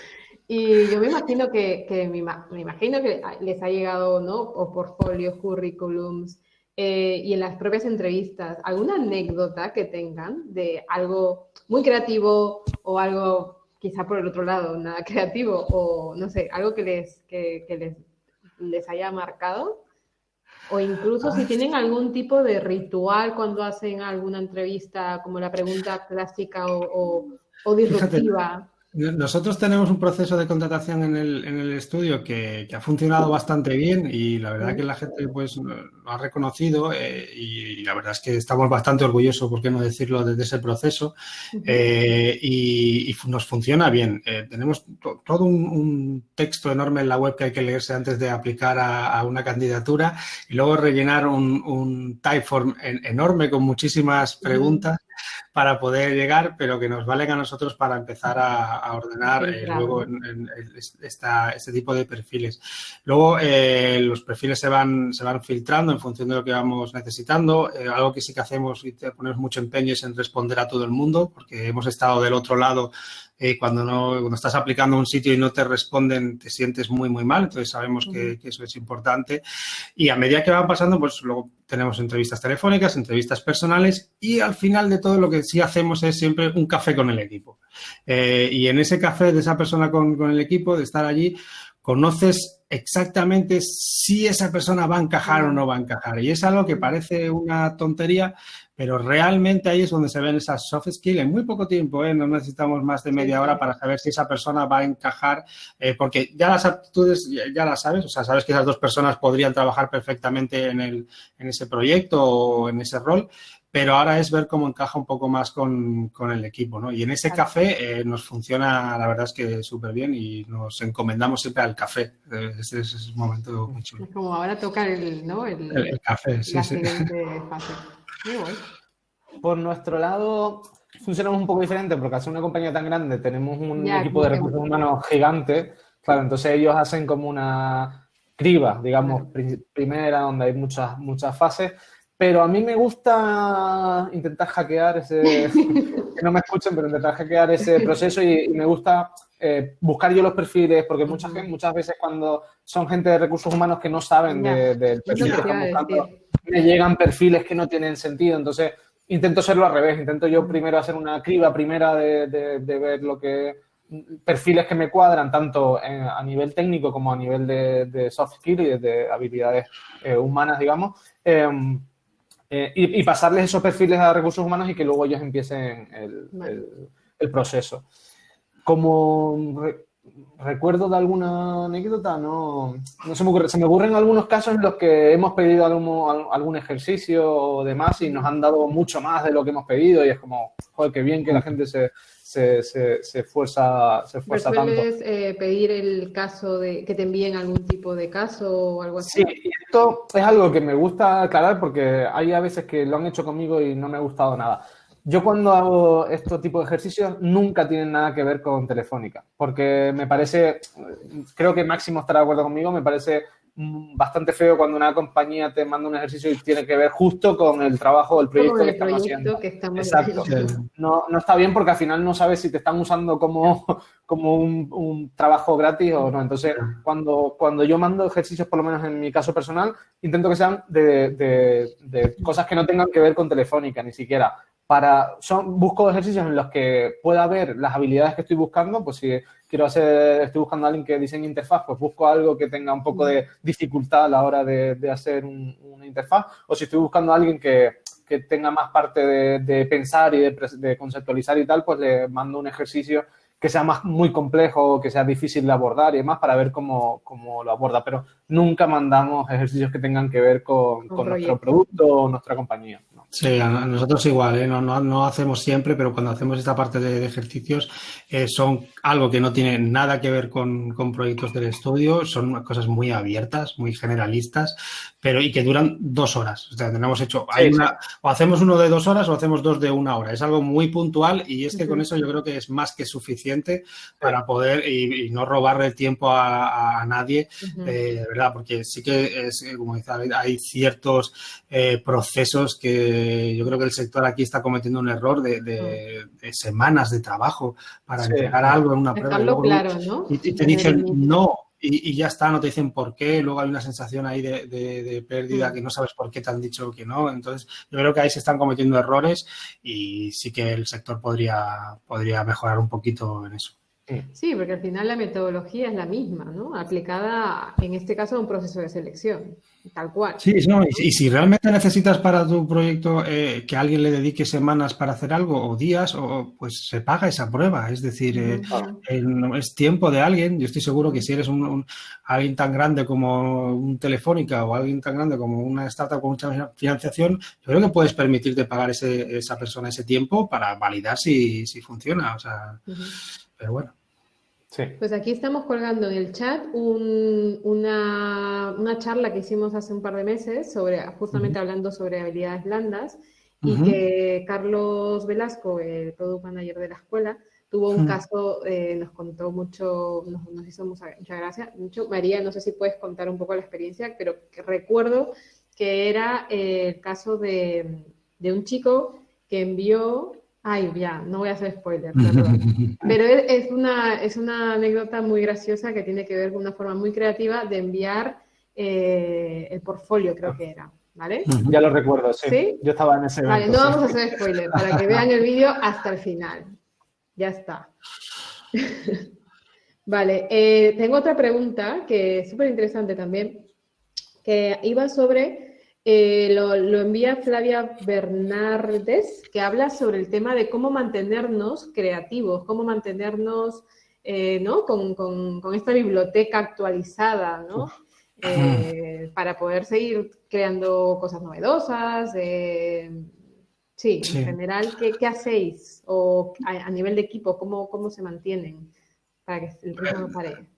Yo en mi caso y en bastantes miembros del equipo lo que intentamos es no leer cosas sobre diseño, así en general, ¿sabes? Intentar abrir un poquito más y leer cosas que no tienen, en nuestro caso en el estudio, salir, ¿no? Ismael lee más temas de arquitectura, otras cosas, yo leo más temas de filosofía, otras cosas que me interesan más, abrir un poquito más la mente para tener referentes distintos a los referentes que tiene todo el mundo, ¿no? Entonces yo creo que el error está en buscar referentes en Dribbble, en Behance y demás, eso no te lleva a nada más que a hacer una tendencia a la que toque este mes y es un error y hay que abrir un poquito más y si buscas inspiración más visual, pues busca libros de historia del arte y seguro que empezarás a ver cosas así, empieza a ver animación para entender cómo funcionan procesos de más de movimiento y demás y seguro que te inspiran mucho más que las soluciones que está adoptando todo el mundo. Y luego para almacenar referencias y demás, yo tengo una especial pelea porque cada herramienta que empiezo a usar con esto la termina comprando Google o algún grande y la terminan chapando. Entonces, al final, yo me llevaba muy bien con Google Reader, pero aquello se cerró también. Entonces, al final, oye, termino teniendo una carpeta aquí interna de cosas que voy guardando. Si no tengo uso Pocket para guardar ahí ciertas cosas. Y lo que terminé construyendo es, ¿dónde lo guardaba? Me hice una newsletter para guardarme las cosas así y luego así terminé haciendo la newsletter que llevo para que todo el mundo lo sepa, pero es que si no es un desastre eso, sí. Yo exactamente igual que Máximo. El primer consejo es no ponerte a tener tus referencias en Dribbble y en Behance porque al final te sobrealimentas de lo mismo todo el rato. Yo, por ejemplo, en mi caso, me gustan mucho los muebles, el diseño de muebles, entonces pues me compro libros de sillas. Tengo libros de sillas o libros de lámparas. Es como voy a exposiciones a museos de diseño de muebles. Mi hermano es ceramista, entonces me gusta también la cerámica, me pongo a ver artesanía, no sé.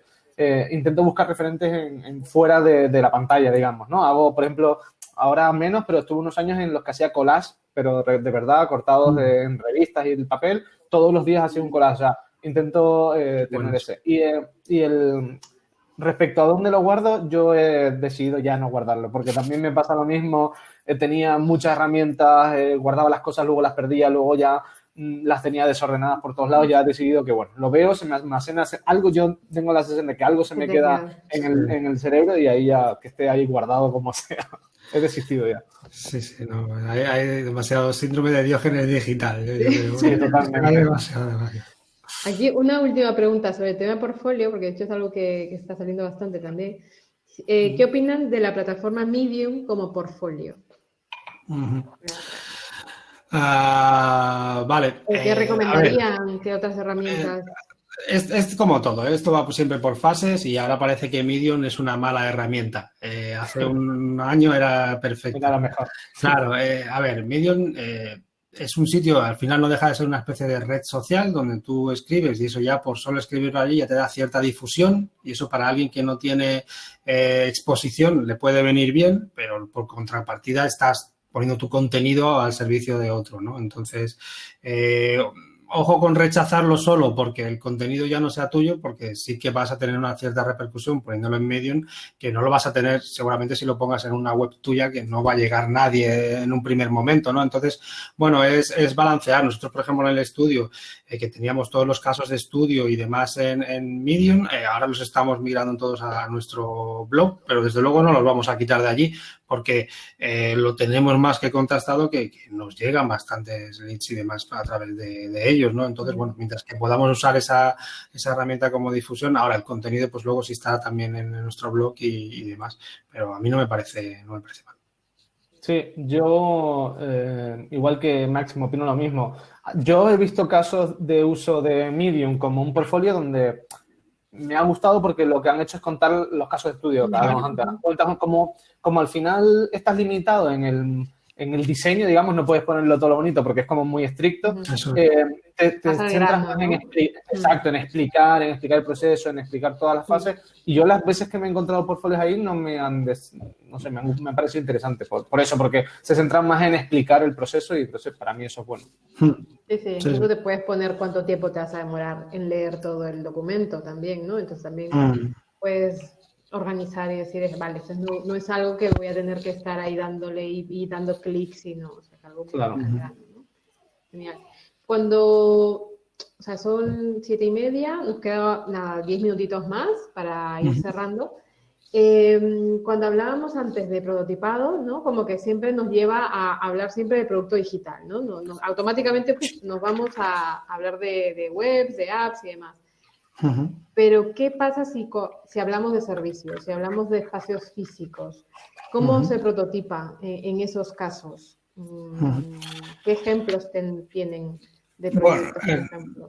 Sí, a ver, nosotros por cómo somos y en el estudio no solo trabajamos producto digital, pues trabajamos otro tipo de prototipos, ¿no? Al final prototipos ha habido siempre y ahora el producto digital lo que ha hecho es asumir esa herramienta como algo que le es útil, ¿no? Pero el producto físico siempre ha habido una maqueta que hacer para algo. Si alguien trabaja por aquí en editorial sabe muy bien hacerse una maqueta de una revista y hacer un cuerpo interior y demás antes de empezar a hacerla, o de una maqueta. Nosotros hemos llegado a hacer incluso prototipos de un logotipo, de un isotipo de una marca y hacerlo en 3D para tenerlo en la mano y poder ver, porque aquello tiene un volumen y demás. Entonces, todo aquello que te resulte útil para entender muy bien lo que estás construyendo, ya sea físico o digital, es un prototipo y eso te va a ser útil. Nosotros, que también tenemos una pata en el estudio, que es la pata de arquitectura, dentro de, bueno, trabajamos toda la marca de cliente, entonces lo que intentamos es que esa experiencia de cómo esa marca, esos equipos pueden moverse por un espacio físico, como es una oficina, por ejemplo, y que quién está sentado en qué zona, cómo transiciona, quién necesita tener pizarras, quién necesita tener más silencio. Entonces tenemos que maquetar un poco ese espacio, hacer un poco de prototipo, pintar con tizas en esa oficina y poner paneles y una sábana para hacer un muro, porque es lo mismo lo que decíamos, es que tirar una sábana con una cuerda es muy barato, construir un muro es muy caro. Y si luego te equivocas, pues mal vas, ¿no? Entonces, necesitamos hacerlo para cualquier cosa donde tú creas que te vas a ahorrar dinero haciendo un prototipo, es útil hacerlo.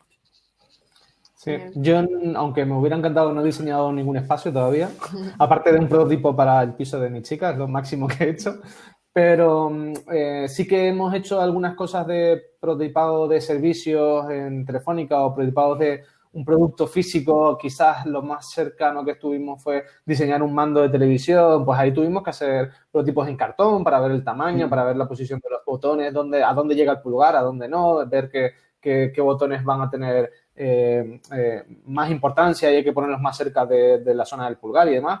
Y después en la parte de diseño de servicios, pues sí que hemos hecho alguna vez el roleplay o acting para diseñar qué está pasando con los interlocutores del servicio, en qué momento, cuáles son las conversaciones que tienes que tener. Ese tipo de cosas sí que las hemos hecho. Incluso en la parte más de negocio, hemos llegado a prototipar las conversaciones o las demos que se tienen que hacer con un cliente o con un partner de producto. O sea, eso todo se puede prototipar y ya el prototipo puede ser una conversación o un email o lo que sea, ¿vale? Al final, un prototipo debe ser una herramienta que te sirve para lo que decía Máximo, para reducir los costes que más tarde se podrían perder o podrían añadir al producto por no haberlo prototipado antes. Sí, además es que me acabas de acordar, nosotros de un cliente que tenemos que son Track, que ahora son una startup bastante grande y en España y en Europa. Ellos son una empresa de transporte de mercancía paletizada por carretera, es decir, mueven palés con camiones por toda Europa. Ellos empezaron con un canal en Telegram y su prototipo fue eso, es decir, eso fue su prototipo de validar aquella idea y pues era un canal en Telegram como podría haber sido cualquier otra cosa y al final es algo que te permita validar rápido si lo que estás haciendo es y ya está. Genial. Pues ahora si no tenemos más preguntas, yo he tratado de responder la mayoría, sobre todo tratando de encontrar patrones para que pudiéramos abarcar.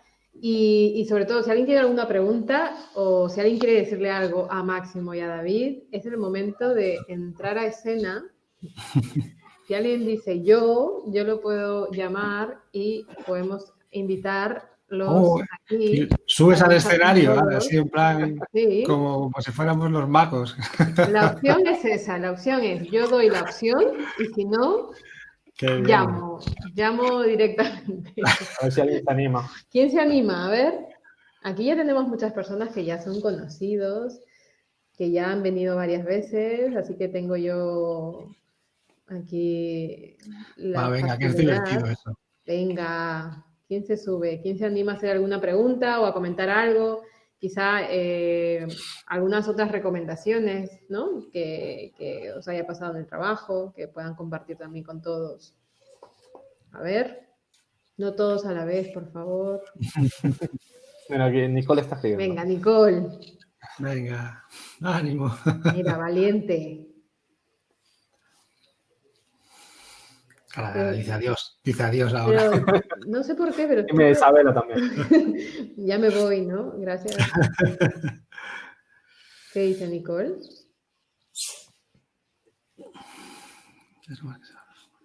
A ver. ¿Qué es lo que más se evalúa en un portfolio? ¿Qué es lo que más se evalúa en un portfolio? Yo creo que lo dijimos, ¿no? El proceso a nivel contenido. Pues entiendo que eso es, por lo menos en mi caso yo valoro mucho que expliques todo el proceso del producto. Pues las decisiones que tomas tienen que estar explicadas. Es decir, si me pones una pantalla no me vale que me la pongas y ya está. Me tienes que explicar por qué diseñaste esa pantalla, por qué no lo diseñaste de otra manera, cuál era el objetivo de esa pantalla. El proceso para mí es súper importante y me ayuda a decidir si lo que diseñaste tiene sentido o no, porque si me pones una pantalla sin nada... Sí, incluso los errores que cometiste. O sea, a veces se pegan en no ponerlos. ¡Hola! Bien valiente. ¿Qué tal? Venga, dos más. Okay.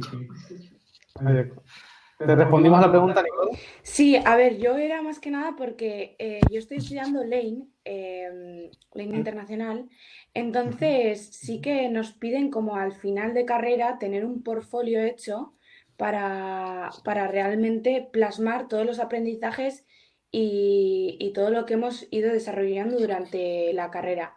Entonces sí que creo que es más como un portfolio de... más como un, ¿cómo se dice? ¿Una memoria? Sí, y no tanto como el portfolio de un desarrollo de producto o de servicio enfocado solo en el desarrollo o en el servicio, ¿sabes? Es como el portfolio al que me estoy refiriendo yo es más como una especie de currículum largo de experiencia. Entonces, en ese caso, como a la hora de plasmar todos los aprendizajes, porque claro, en 4 años pues puedes tener muchos. Entonces, ¿qué es lo que más le daría, o sea, lo que más le daríais importancia en este caso? Mira, no tengo tanta experiencia en eso. Baja tu volumen. Sí, porque nos escuchamos tenemos Si puedes poner voy a silenciar tu micrófono, ¿vale? eso, ahora. No tengo tanta experiencia en ese tipo de portfolios y memorias, pero yo estoy seguro que al final lo que alguien busca cuando lee ese tipo de memorias es ver la evolución que has tenido en esos 4 años y cómo ha sido, donde al principio pensabas que algo era A, luego terminaste pensando que era no A. Y cómo te equivocaste y pivotaste y cambiaste y pudiste modificar algo. Porque si no, si lo que se ve es algo totalmente lineal y que entraste igual y que no ha habido un arco, ya te lo puedes tomar como una narrativa de un personaje. Si no tiene arco ese personaje, si entró en la historia igual y sale igual, pues valiente aprendizaje, ¿no? Entonces yo intentaría trabajarlo de esa manera, contando, oye, empecé aquí y he acabado aquí porque he hecho todo esto en el medio, ¿no? Entonces yo creo que eso es lo que valorará alguien que mire ese tipo de portfolios. Claro, todos los retos que hayas tenido durante esos 4 años, seguro que en cada asignatura o en cada año has tenido diferentes retos, pues explicar qué has aprendido y cómo lo has aplicado luego al trabajo. Hay una cosa lo que está hablando Máximo de los errores. A veces parece que no podemos cometer errores y que tienen que ser todo perfecto y al revés. Nosotros cuando diseñamos cometemos todo el rato errores y gracias a eso aprendemos y diseñamos mejor. Si no iterásemos en los productos, serían malísimos la mayoría de productos. Entonces, eso de hacer muchas versiones, pues mira, esta fue la primera versión, luego iteramos y esto aprendimos y de esta solución aprendimos a hacer esta otra luego con los aprendizajes del anterior, eso yo creo que eso es súper importante. Uy, espera. Estás en mute. Vale, ahora sí. Ahora. Ah, sí, espera. Uy, no se te escucha. No, estás muteada ahora. A ver. Estás en mute. Quizás apagó el altavoz y ahora el micro Creo no que lo has apagado algo y ahora no se te escucha. Y te has quedado congelada. Se te ha caído la conexión. No te vemos ahora. Creo que estamos viendo como partes, ¿no? La hemos perdido. Ups. A ver, Nicole. Voy a quitarte el micrófono, pero no puedo. No sé por qué. Creo que lo puso ella.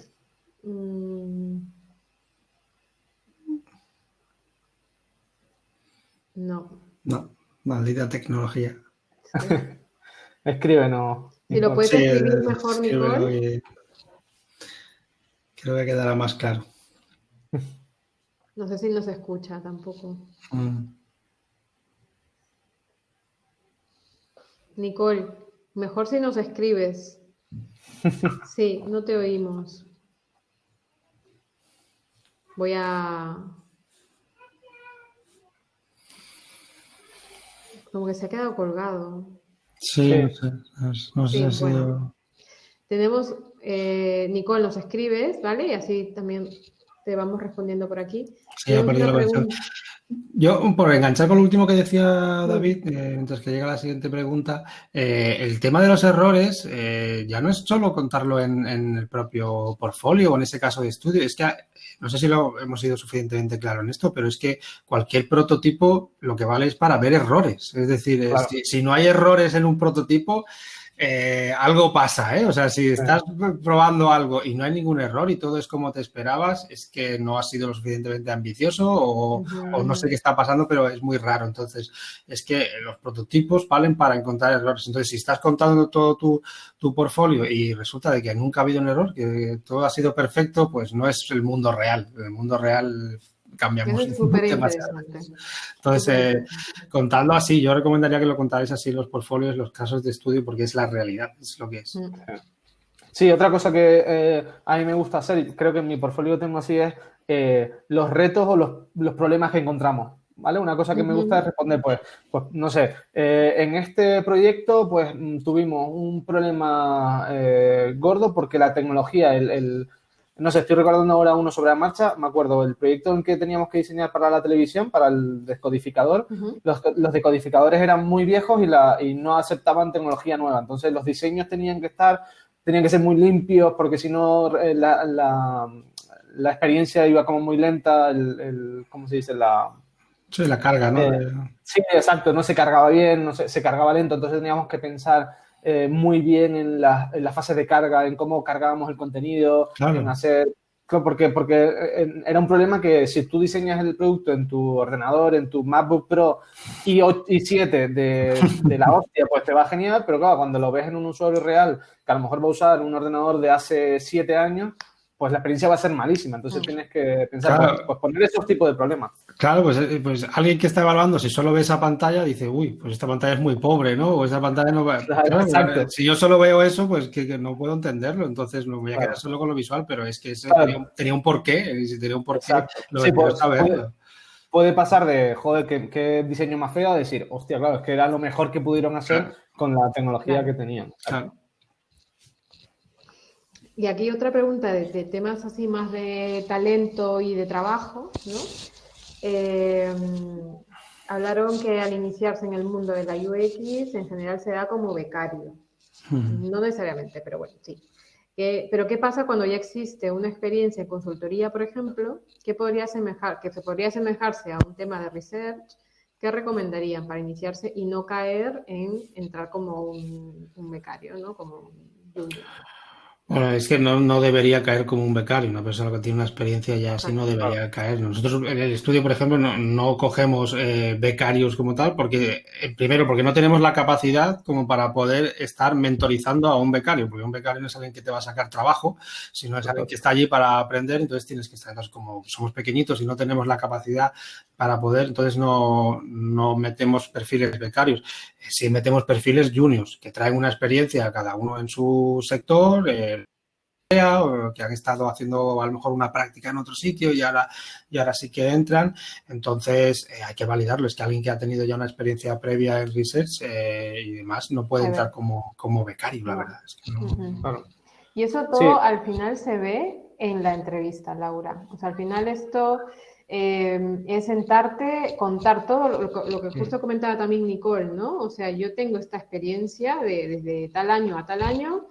Claro. Ser totalmente humilde y decir, me falta esto, que seguramente en la parte de todo el proceso de UX tengo gaps, pero tengo todo esto también, ¿no? Entonces, un poco pintar un poco el panorama de Laura y de acuerdo a eso, yo creo que la empresa, como bien sabemos, todas las empresas saben muy bien identificar de que efectivamente esta persona no es una persona junior y tendrán que encontrar el nivel en el que tú vas a coger carrerilla, ¿no? Vas a entrenarte, vas a formarte, vas a estar codo a codo con personas que conocen más que tú, la parte técnica, ojo, pero tú quizá en soft skills o en otras habilidades eres mucho mejor que otros de tus compañeros. Entonces, yo creo que es más un ejercicio tuyo de hacer un como un autoconocimiento de todas tus habilidades para tú tenerlas bien claras a la hora de poder hacer una entrevista. Claro, yo también iba a decir que tenemos la suerte de estar en una profesión nueva entre comillas, pero ahora es verdad que ya existen muchas escuelas como Yuxer en que ya están formando a la gente en concreto en esto, pero cuando yo empecé nadie estudiaba esto porque no existía. Entonces, en nuestro equipo en Telefónica tenemos psicólogos, sociólogos, historiadores, gente de Bellas Artes, publicistas, diseñadores gráficos, ¿vale? Entonces, al final no sabíamos cuando veníamos de otras. Yo creo que aporta muchísimo a los perfiles y creo que los perfiles, los equipos de UX funcionan también porque vienen de mundos muy diferentes. Entonces, cada uno aporta desde su perspectiva. Hay gente que aporta mucho desde la parte de psicología, de conocimiento del usuario, de conocimiento del pensamiento humano. Otra gente sabe mucho de teoría del color porque estudió Bellas Artes. Entonces, como somos cada uno de un perfil diferente, aportamos cada uno desde nuestro background y creo que eso es súper bueno y aporta muchísimo. Totalmente de acuerdo, en el estudio nos pasa igual y yo creo que todos los equipos que conocemos son así. O sea, es que lo que no se busca ahora es hiperespecialistas en algo porque es que tampoco ha dado tiempo como para que lo haya. Aquí no hay ningún neurocirujano de nada, o sea, no se lleva tanto tiempo en este mundo y va cambiando tanto que además lo que sabías hace unos años, pues a lo mejor si no lo has tocado ahora tienes que volver a reconvertirte y estamos en continuo aprendizaje y todos somos juniors en muchas cosas y seniors en otras, es decir, no es como en otras profesiones donde, bueno, llevar 20 años haciendo esa profesión pues te da cierto, aquí te da otro tipo de cosas. Y yo creo que se valora, sobre todo de los perfiles que no han estudiado, que no llevan mucho tiempo, no tienen una experiencia en UX, lo que se valora es que se han trabajado en otros aspectos, esa soft skill, ese trabajar en equipo, ese saber moverse en un entorno laboral, es lo que pueden aportar, más que el saber una metodología, un término, un Canvas, o no sé. Sí. Y también creo que es un reto, sobre todo para las empresas, el romper con este paradigma de contratar el mismo perfil. Yo creo que las empresas cada vez más se están esforzando por, así como comentaban, ¿no? En el caso de David y Máximo, de cómo me mantengo creativo, pues leo cosas que no son mainstream, ¿no? Son cosas de mis aficiones. Lo mismo pasa en las empresas. Tienen que comenzar a buscar perfiles que no están dentro de su equipo actualmente, ¿no? Entonces, sí, además de que hay sociólogos, psicólogos, arquitectos, se ve algo como que antes ni imposible, ¿no? De pensar, era como... Sí, incluso buscamos, nosotros por ejemplo en el equipo buscamos perfiles muy diferentes, incluso pues eso, gente de distintos países, gente con otras culturas, gente con otras, hombres, mujeres, es decir, lo que buscamos es que haya riqueza dentro de los equipos y no que sea todo el mundo igual y que piense de la misma manera, porque eso no aporta, te va a dar la misma solución para pensar como yo ya estoy yo, no necesito otro como yo, ¿qué utilidad es esa? Claro. Entonces, lo que necesitamos es visiones distintas que te rompan un poco y cada uno que aporte de donde venga, ¿no? Es que si no... Sí, totalmente. Yo cuando empecé en Telefónica y llegué al equipo de UX, tuve la suerte de que igual habían 10 nacionalidades diferentes, éramos todos muy diversos de perfiles y eso te aporta muchísimo porque cada uno tiene incluso la cabeza amueblada de una manera diferente que te ayuda a pensar de otra manera que tú ni siquiera nunca te habías planteado siquiera. Entonces, esa variedad de perfiles aporta muchísimo en nuestro área. Chicos, me avisan que nos quedan 7 minutos. Ok. Entonces, nada, solamente para ya ir cerrando. Si nos ha quedado alguna pregunta sin responder, perdonar de manera ya anticipada. Una última pregunta para cerrar. ¿Qué recomendarían a estas personas que están entrando en este mundo del prototipado, bueno, sobre todo me ha gustado mucho la reflexión que han hecho, ¿no? Bueno, no está bien, hay que empezar de nuevo también, ¿no? O sea, no pasa nada. O sea, al final es la cultura del prototipado, ¿no? De sentirnos cómodos en el fracaso de cierta manera, ¿no? O sea, ¿qué recomendarían un poco como reflexión final? Pues yo aquí en alguien que está iniciándose y que a lo mejor pues todavía no tiene la experiencia como para poder demostrarla dentro de un equipo nuevo, es que tiene la facilidad, como decía antes, de poder crear productos digitales y poder prototiparlos y poder hacer un ejercicio. Es relativamente sencillo poder hacerlo hoy día. Solamente tienes que dedicarle tiempo, hacerlo, resolverlo, contar tu manera como lo has hecho y mostrárselo a otro. Entonces, realmente no ha sido más fácil que ahora el poder demostrar tus capacidades en ese sentido.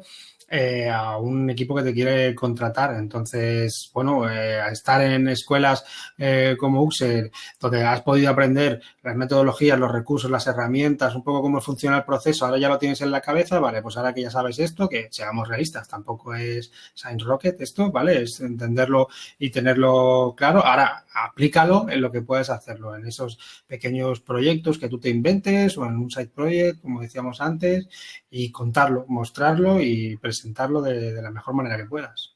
Y con las herramientas que, ¿no? que se necesiten. Las que necesites, claro. Exacto. Sí, sí.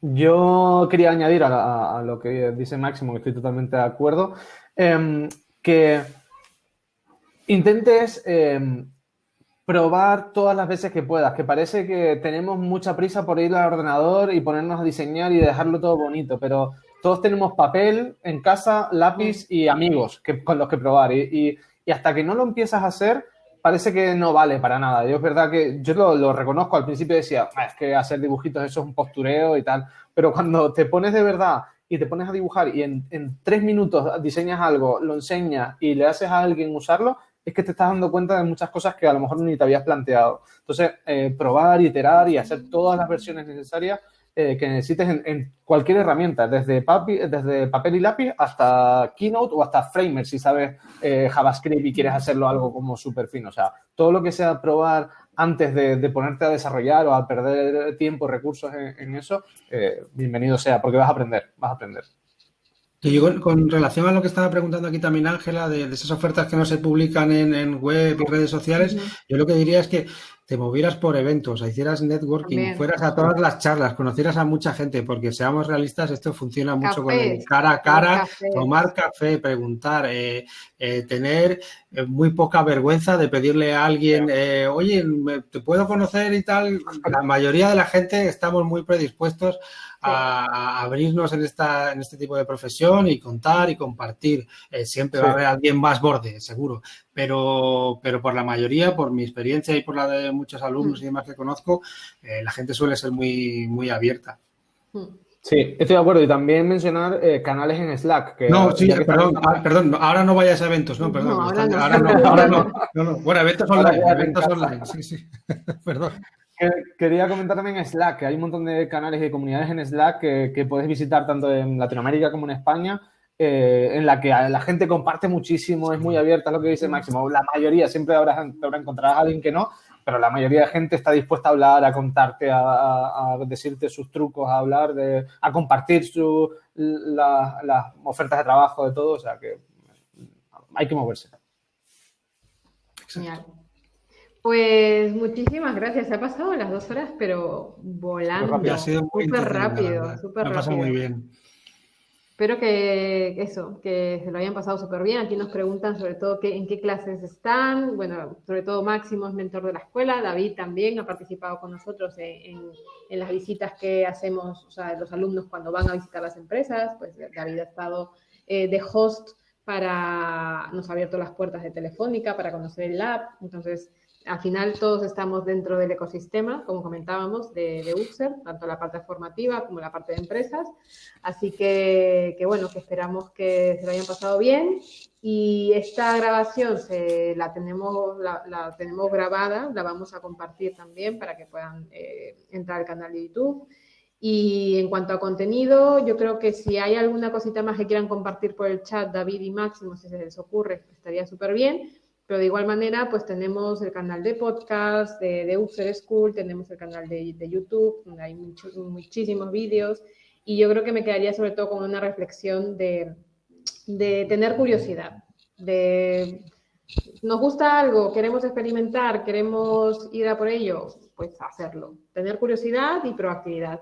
Yo creo que por eso que también lanzábamos los LinkedIns de los dos, para que si en algún momento quieren hacerle también alguna pregunta.